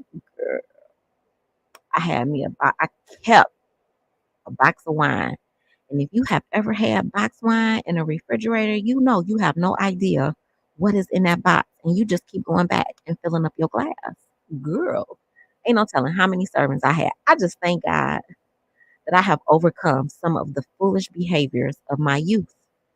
That's why I say, like, when people talk about people being old and too old to do this and that, child, aging is a gift. There are lessons to be learned throughout the aging process. And the things I did in my youth, I am here to try to help young people, hopefully, people my age, hopefully, do better. Let's do better. This amount of alcohol can lead to alcoholism and other serious health problems. No substitute for overconsumption of alcohol is recommended until a trained clinician evaluates and treats you. Even with the use of non-alcoholic beers, a professional should be involved, as this practice has proven to not cure alcoholism exclusively. This is true in part because non-alcoholic beers are very low alcoholic beers. They have an alcohol content of less than a half of 1% by volume, but none of the beers are completely alcohol free. Juice and fruit. Fruit juice for you or children is by no means the healthiest drink to consume. In comparison to eating whole fruit, juice is not a good choice. Why? Because juice is a processed product and it is more rapidly digested than the whole fruit. This means that the glycemic index of the fruit juice will be higher than the parent fruit. Also, A glass of juice has almost 3 times as many calories than does the whole fruit. Finally, the whole fruit contains fiber and minerals that are not found in, in the juice. One solution to this problem is to use a juicer. That means you be the juicer, that you and your family can enjoy God's fruit juice, full of His sugar, vitamins, minerals, and fibers. Bread. So he's given us a whole bunch. I'm not going to go through all of these because we still got 2 more chapters and it is way over my hour. But I'm going to finish this today because my time is winding down for summer. Okay, bread. White bread is a no-no. We already talked about bread. Y'all already know, so I'm not going to give it the details. Let's do vinegar. For those that do not appreciate the unique taste of vinegars, it can be replaced with lime or lemon juice. Dairy. I have made it clear that I greatly oppose milk consumption and believe that other dairy products should be used only sparingly. Most cheeses should be avoided. Most cheeses should be avoided since, as you know, they are high in saturated fat. If cheese is a must for you, focus on the non-fat options. Tea and coffee. Tea is the caffeinated drink of choice and should replace coffee. Try black tea instead of coffee. If coffee is your thing, drink decaf. I'm not going to lie, I drink coffee every morning. I don't drink multiple cups, but I do drink a cup of coffee every morning. It's my thing. It feels good. It's like my comfort zone. Like your strong black skin, coffee should be left that way. Adding sugar and dairy creams to your coffee only adds calories. Burgers. Beef burgers are a taboo item. Your burgers from this point on should be made from ground chicken or turkey. You should get rid of the bun, forget about the bacon, and use low calorie toppings only. Make sure to include your raw vegetables. Rice. If you still hear bikini, here's the rice. White rice is bad rice. Instead, eat long grain, brown, wild, or bastami since they have a lower GI, thus taking longer to break down than white rice. They should still be limited. Dessert. You must dessert the dessert. Focus on eating sweet fruit in lieu of the sweets. Treat yourself to an occasional dessert, but make sure that it's worth eating it. You must subconsciously place a price tag on these types of foods. Y'all, so listen, when I do my calories every day, I consider my calories money. And I only get to spend a certain amount of money every day. So the calories that I track on my Lose It app, that is money for me. And I have to ask myself for everything I put into my body, am I willing to spend that money? Because you only get a certain amount of calories a day. Are you willing to spend money on that? If it's not worth the investment, don't put it in your body. Okay. Ask yourself, is it really worth the calories? So I do that. You can help yourself with an answer to this question by considering how common the dessert is. Your grandmother's homemade cherry pie that you taste only once a year may be worth it. Absolutely, for sure. Vanilla ice cream from the local parlor certainly is not and should be passed up every time because it's common. So the uncommon stuff, yes. Holidays, you see some peach cobbler, girl, with the extra crust and the juice. You can have a little corner, girl. Have a little corner and you know what I'm saying? Taste it. But every day, no God. No ma'am, no sir. Water. No substitute exists. Remember to drink a glass of water before each meal. In fact, you should probably put this book down and enjoy a tall glass of water right now. I'm going to take a pause and take a sip.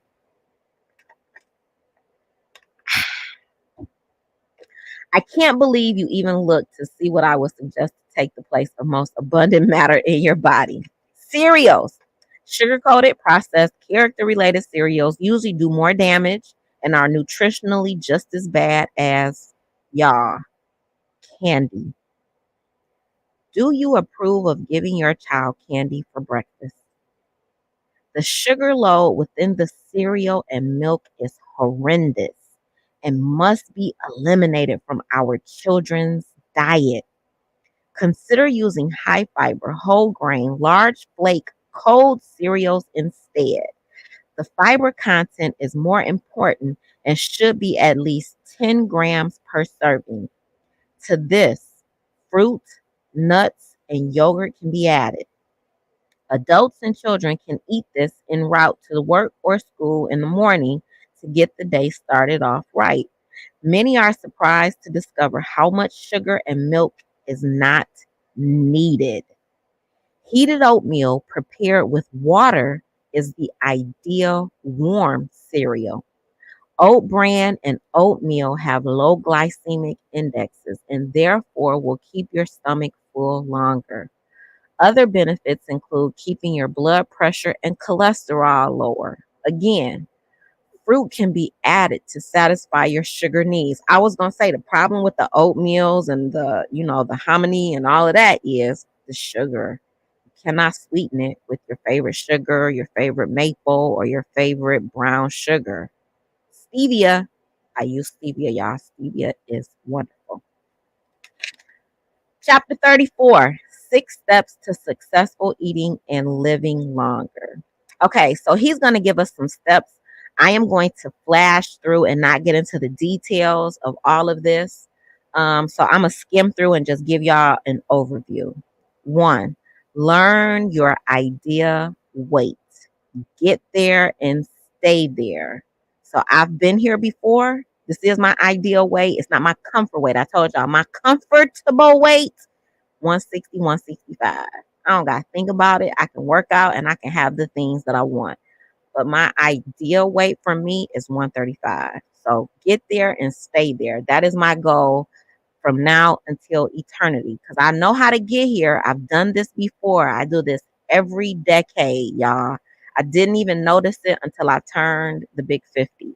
I did it when I was 20. I did it when I was 30. I did it when I was 40. And I just did it again. Now, on this side of life, I'm trying to maintain this weight.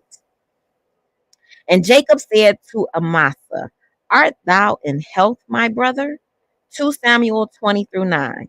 So he gives us some information about ideal body weight. Okay, so bikini.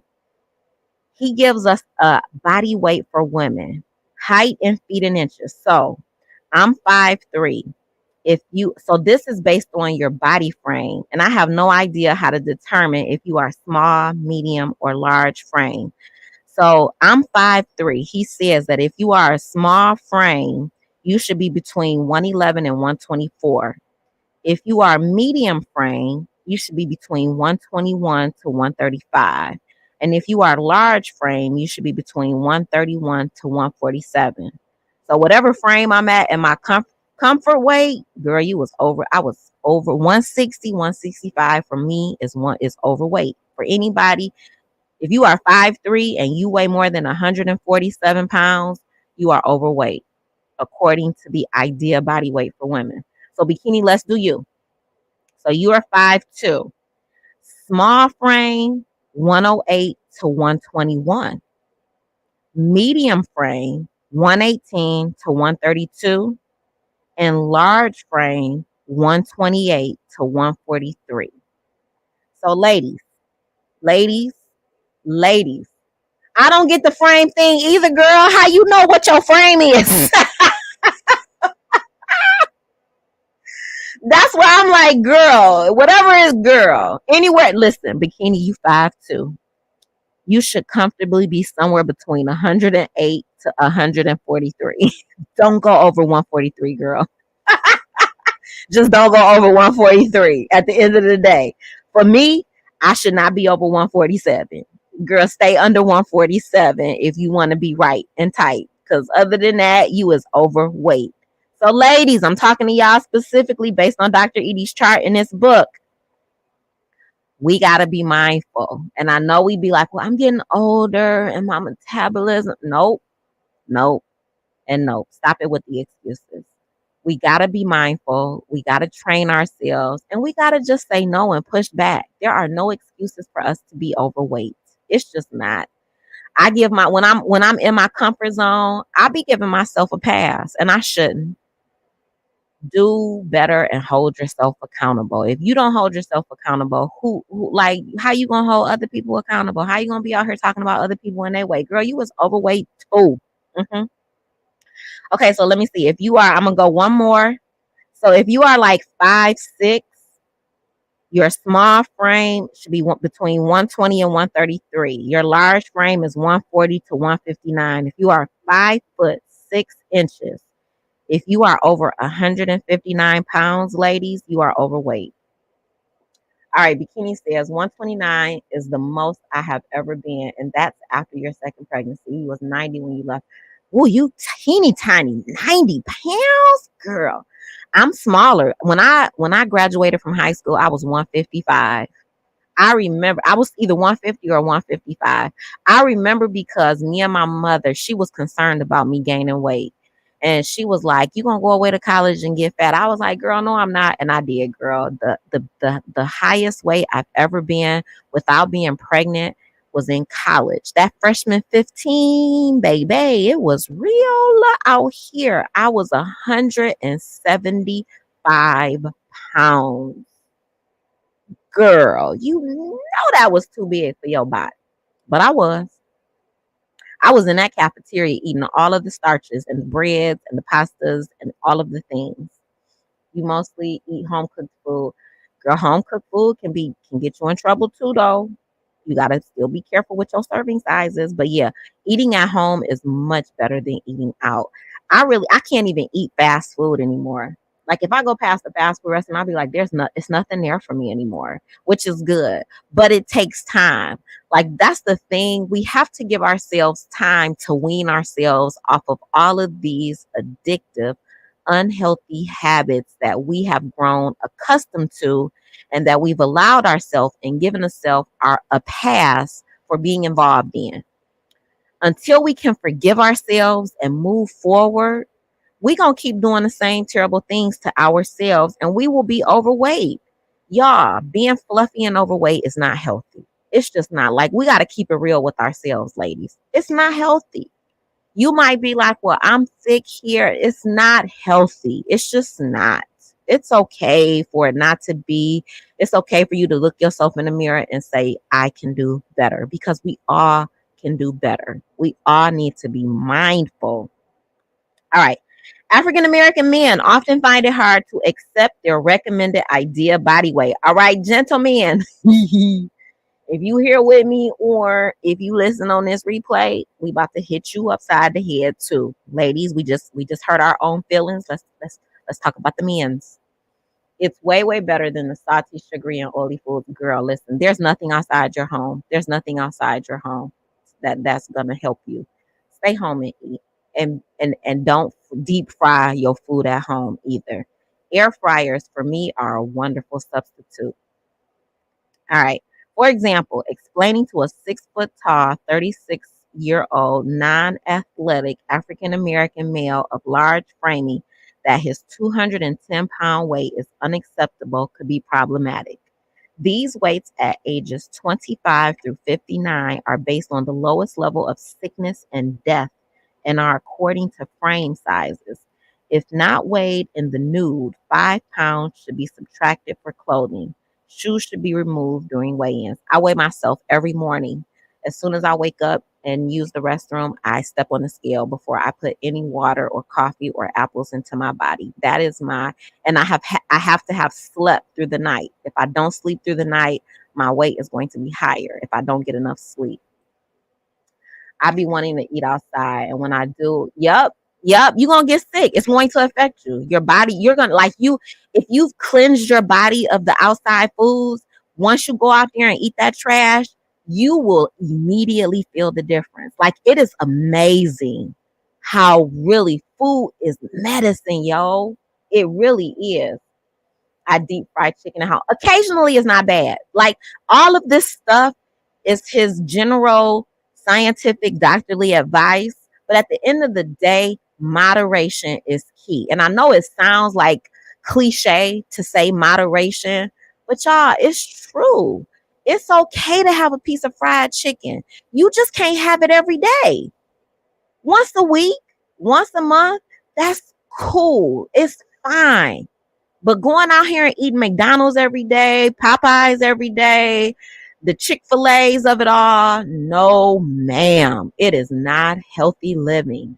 And frying or cooking soul food meals for dinner every day, it's just not healthy. It's not, y'all. And as Black folk, we got to do better. We got to help our community do better. Okay, wait. I'm gonna read your comment. I just saw come up. Then I'll get back into the book. I never purchased the air fryer. They say it's cancerous, but that's the same thing. They say, girl, listen, right? I got a microwave and a deep fryer. Child, listen, it's gonna be something. It's gonna be something. We live in toxicity anyway, but that air fryer, I enjoy it. It's good for me. I put my salmon in there every day, girl, and that crispy salmon, it gives me all of the good feelings of all of the things. I am a crispy addict. I like crispy foods. All right, gentlemen. So let me see. I like a man that's a little bit taller than me. So if I'm a 5'3", let's pick on these 5'6". Let's go to 5'7". Men, if you are 5'7", if you are a small framed man, your ideal weight is between 138 to 145. If you are a large frame, I'm not even going to do this medium frame. If you are a large frame, you should be somewhere between 149 to 168. Men, if you are 5'7" and you weigh more than 168 pounds, guess what? You're overweight. You're overweight. Let's go to a 6-foot man. If you are over 188 pounds and you are 6 feet, you're overweight. Please take these recommendations seriously and reduce your weight as needed. Weighing yourself every Sunday morning can help you better plan your weekly meals. I am obsessive. I weigh myself every day. I ain't listen. Unless I'm out of town and it's not a scale in my hotel room or my room, I weigh myself every day because I have a little bit of OCD in certain parts of my life. So it is what it ain't. Choosing the proper food, but once a week is good. Once a week is fine, y'all. Choosing the proper food groups while maintaining proper caloric intake to stay at your ideal weight is paramount. Of course, you have to make your own decisions about your life and your health, and refusing to comply is your prerogative. But for the sake of your health and life longevity, non-compliance is not advised. If you refuse to or are unable to reduce your weight to the recommended level, at least try to get to a level 10 to 20% above the maximum limit. Remember, the weight you want isn't necessarily the weight you need. It's all about your health and reducing your risk factors of life-threatening disease. All right, Bikini says, to know your body frame size, you should convert your height into inches. 6 feet is 72 inches. Oh, Bikini done did the Google search for us. Okay, girl, let's go. Divide your height measurement in inches by your wrist circumference. I knew the wrist has something to do with it, and I got a tiny wrist, so I might be a tiny frame size. I'm not claiming that. I'm going to leave myself, listen, for mental health purposes, Bikini, I'm going to keep myself at a medium frame.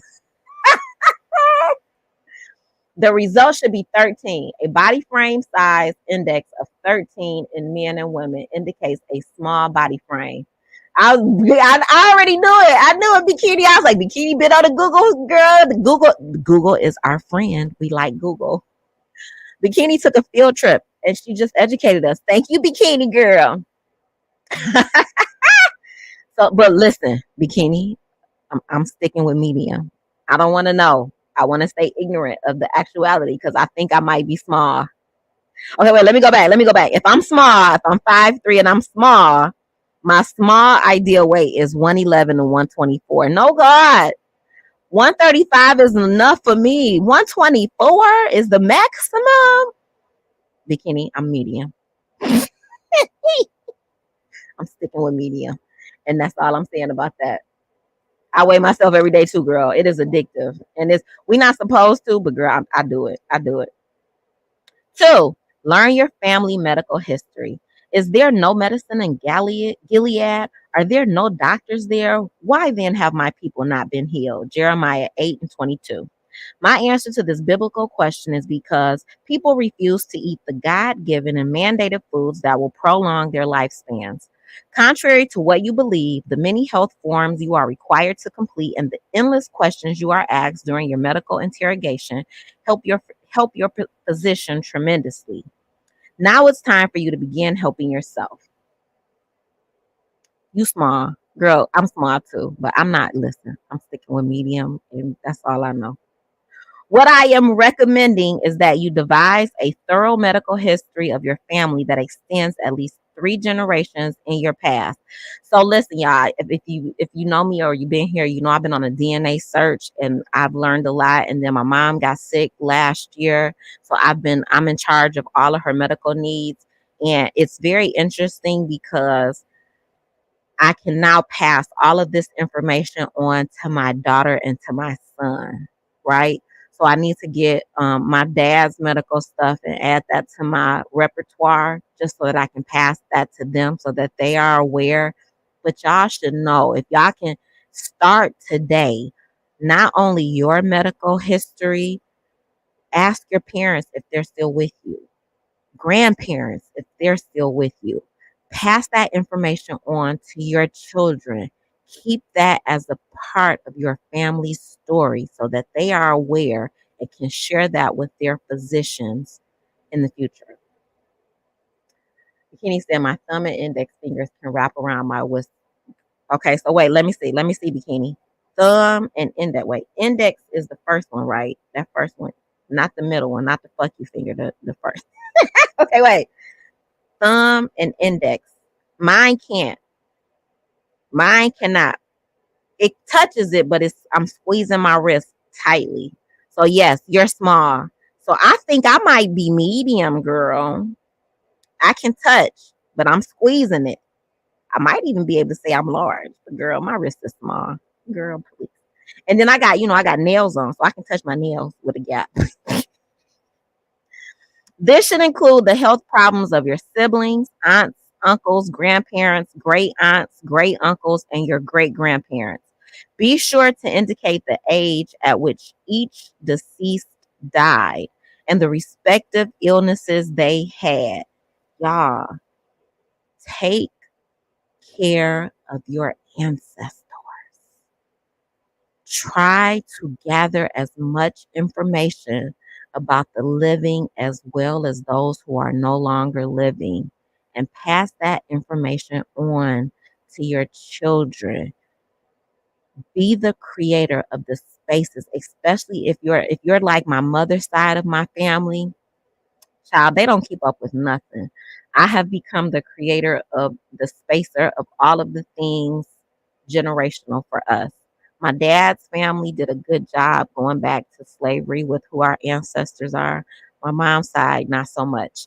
Neither side has focused on health, though.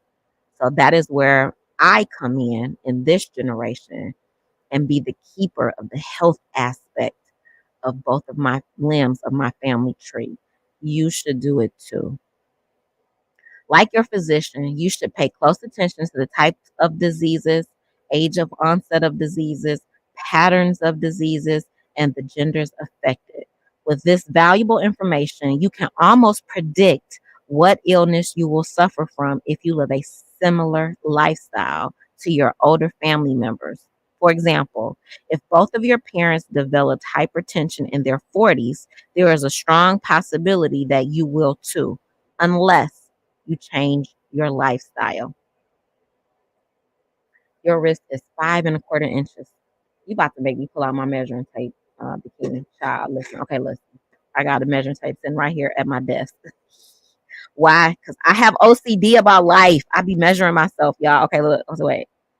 Okay, wait. Let me see. I gotta measure it with one hand. My wrist is 5 and it's a little over 5 1/2. You're 5 1/4, so I'm a little over 5 1/2 on my wrist bikini. So I got bigger bones than you, girl. My bones is bigger. Okay, let me see. Where we at? I lost my face. Okay.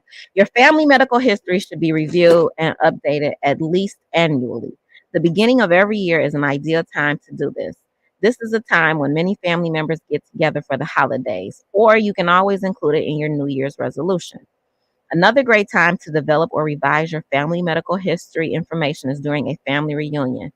Now, this is just really good advice, y'all. I don't think we ever focus on our medical family history. We focus on our family drama. Because when we get together, girl, you know, we be kikiing and talking about auntie this and uncle that and cousin and grandmama said, what? Big mama did what? Girl, she was too. Yeah, your frame is less than 13. You're definitely small frame. Definitely bikini. But still, okay, wait. You about to make me go back. You about to make me go back, girl, because I found this very interesting.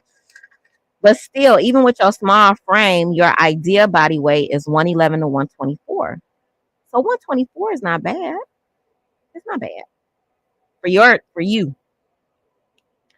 Another great time to this point is so extremely important that family health should be added to your family reunion agenda of activities.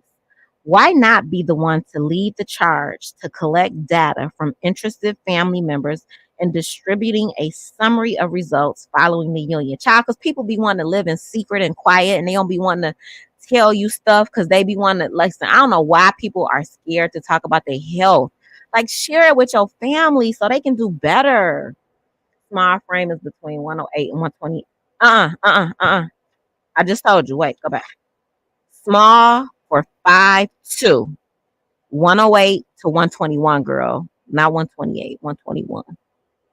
121. I said 124. 121. 108 to 121. For me, if I'm small frame, which I'm not, would be 111 because I'm 5'3". 111 to 124. I'm medium though. I'm medium. Okay, wait, I'm gonna wait for this comment.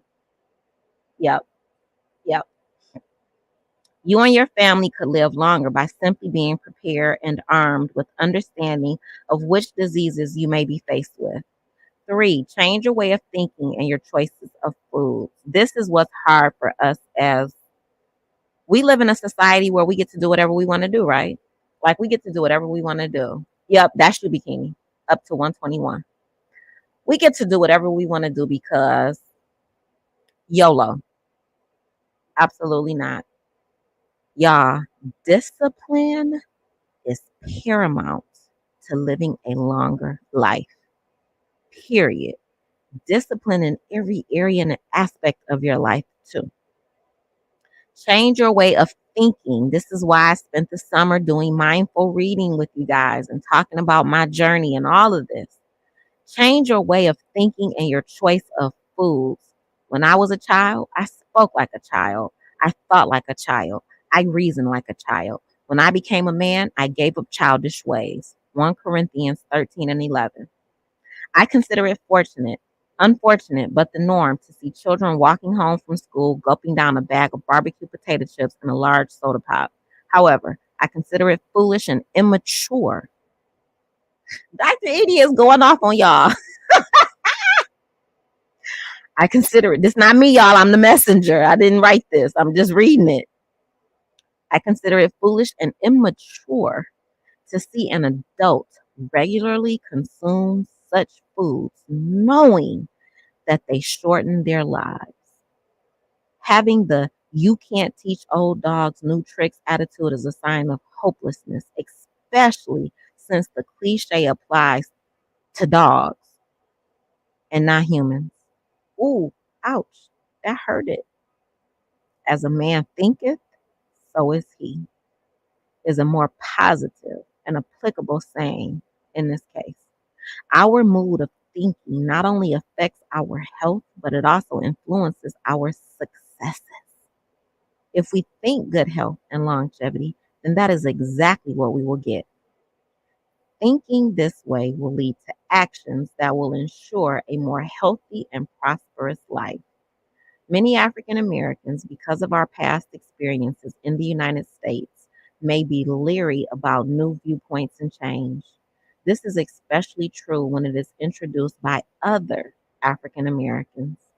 The fact that you have read this book to this point indicates that you are someone open to change and seeking a different way of life. I encourage you to explore other sources as long as it directs you towards a healthier and longer life. The only way to do this is by checking the facts presented to you and by doing your own research. Y'all, stop being lazy. Just like Bikini gave us some knowledgeable information straight from the Google machine is your friend. We live in so much information that there is no reason for us to live in ignorance anymore. There are no excuses. Stop being lazy learners and learn to love yourself and seek knowledge and wisdom. That's my teacher voice. I'm sorry, y'all. This way, your new way of thinking can be confirmed. Positive thinking can be very challenging at times. It is important to maintain a positive look at life and sustain your healthy behaviors. Here are a few trips. Develop a plan or a goal. I'm not reading all the details about all these. I'm just going to get through it because we got one more chapter and child, it's been 2 hours. Affiliate yourself with good role models and eliminate negative company. Reward yourself after each accomplishment. Create support. Studies have been conducted to measure the success of positive thinking and found that those who think they can lose weight by eating differently or increase their exercise actually do. These people have also been found to be more successful than people with less faith in themselves. Case in point, learning how trans fats and saturated fats destroy arteries and lead to a heart attack will force you to think twice about putting them in your body.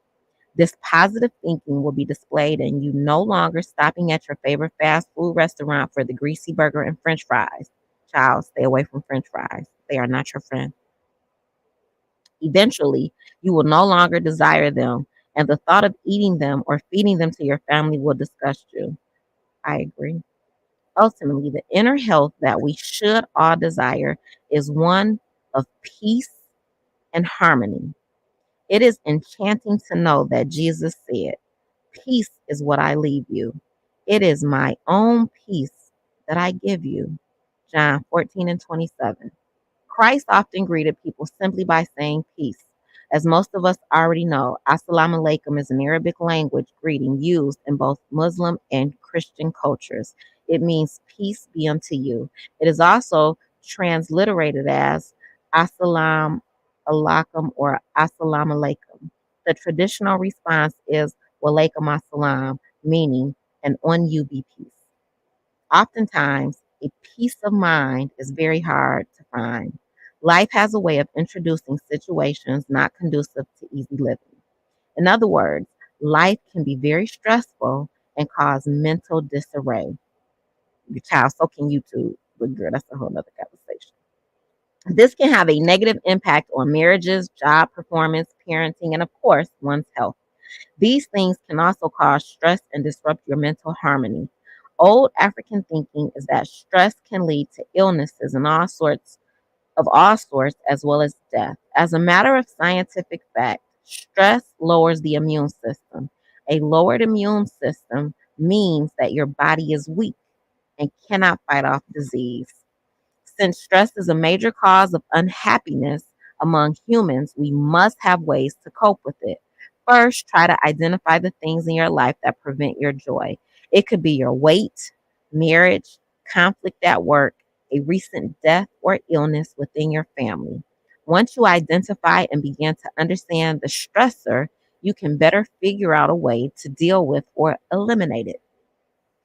He just said marriage, child, and then eliminate it. Consider its duration, strength, and its effect on your body.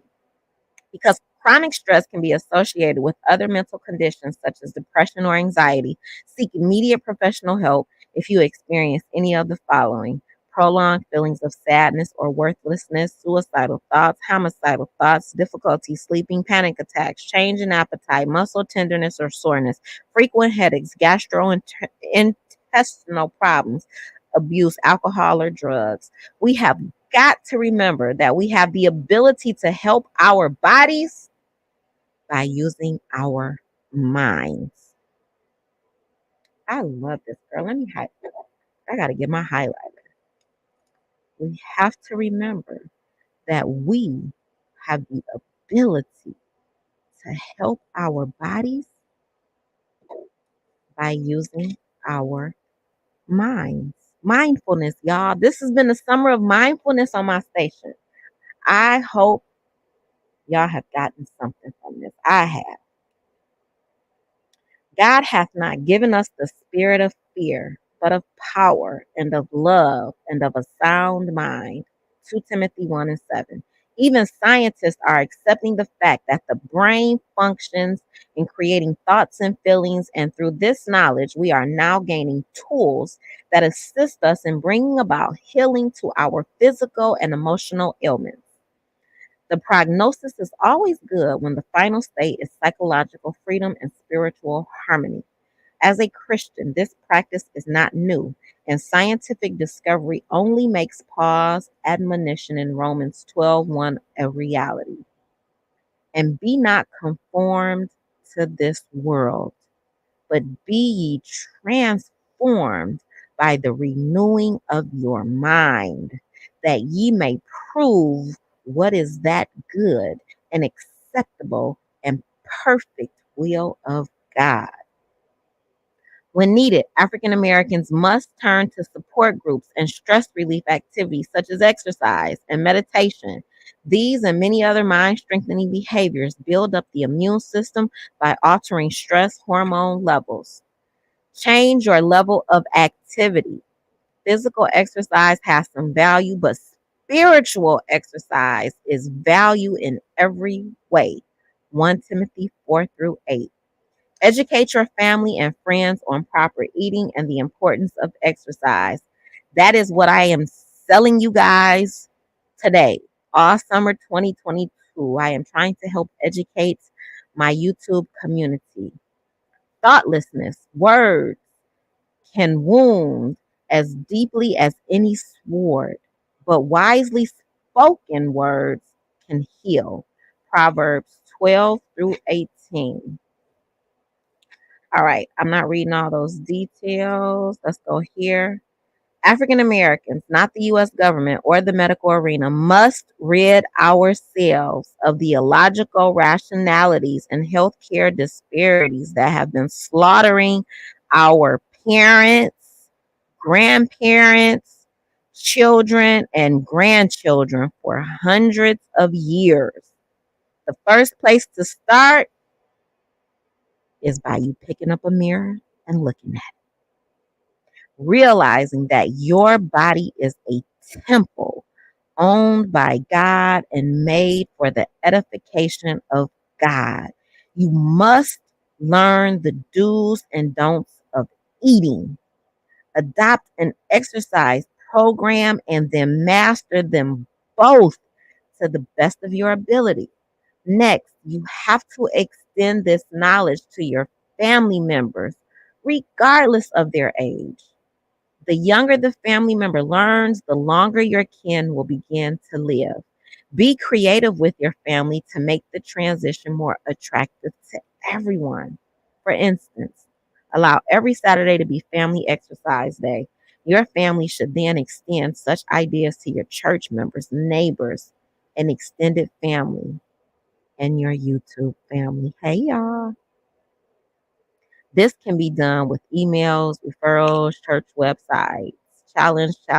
Regardless of how we decide to do it, it must be done. I agree, Dr. Eadie. Maintain this new way of life. That's the part I'm at. My dear friend, I pray that everything may go well with you and that you may be in good health, as I know you are well in spirit. 3 John 1, 2 through 3. I'm not going to read all of those details. I'm going to move to here. Let me see this last chapter, and then we're about to be done because this is it. We is at the end. This is not a fly-by-night doctrine or a yo-yo diet with healthy uh, recommendations. It is a way of life, y'all. We must forever love and respect ourselves enough to seek prosperity and longevity, not just with money, as it relates to our existence on this planet. We were created as a people of great esteem and served as the epitome of excellence for the rest of the world. Our mental, physical, and spiritual realms were far removed from any other group of persons. God, who makes no mistakes, created our bodies after his own image, which is perfection. Our impious way of life made us imperfect, and the wages of such actions are sickness and early death. To others, we are a loving, kind, and caring people. To ourselves, we are unknowingly hateful, apathetic, and unfair. The book of Matthew 19:19 tells us that we are to love our neighbors as ourselves. The question now becomes, do you love yourself? Do you love yourself? The time has come for African Americans to reclaim our positions as people of dignity, deserving respect and of wholesome ways.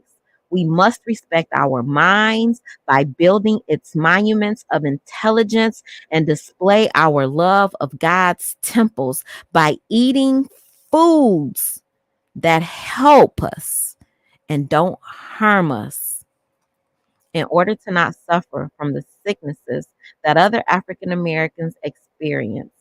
You, you, me, and you must be different. And being different means to do things dissimilar, including your way of thinking, eating, and maintaining your new and improved way of doing things.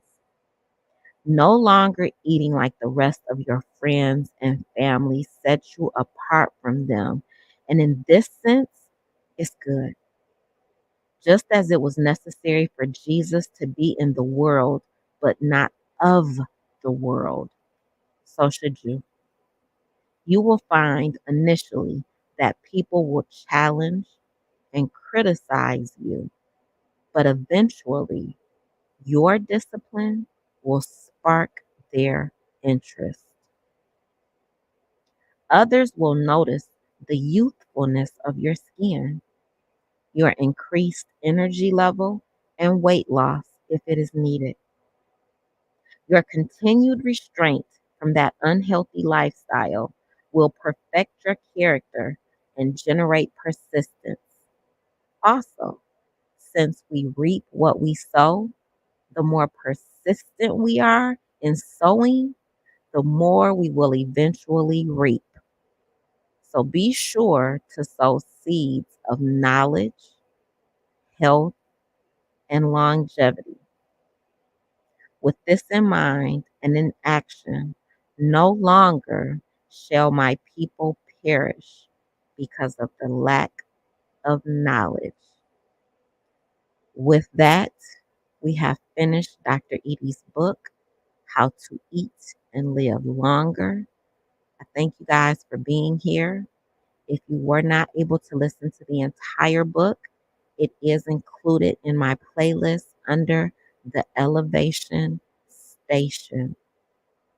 It's time to elevate our minds, our bodies, and our souls, y'all. Become the change you want to see in your homes and in your community. It starts with you. I love you, and I thank you for being here.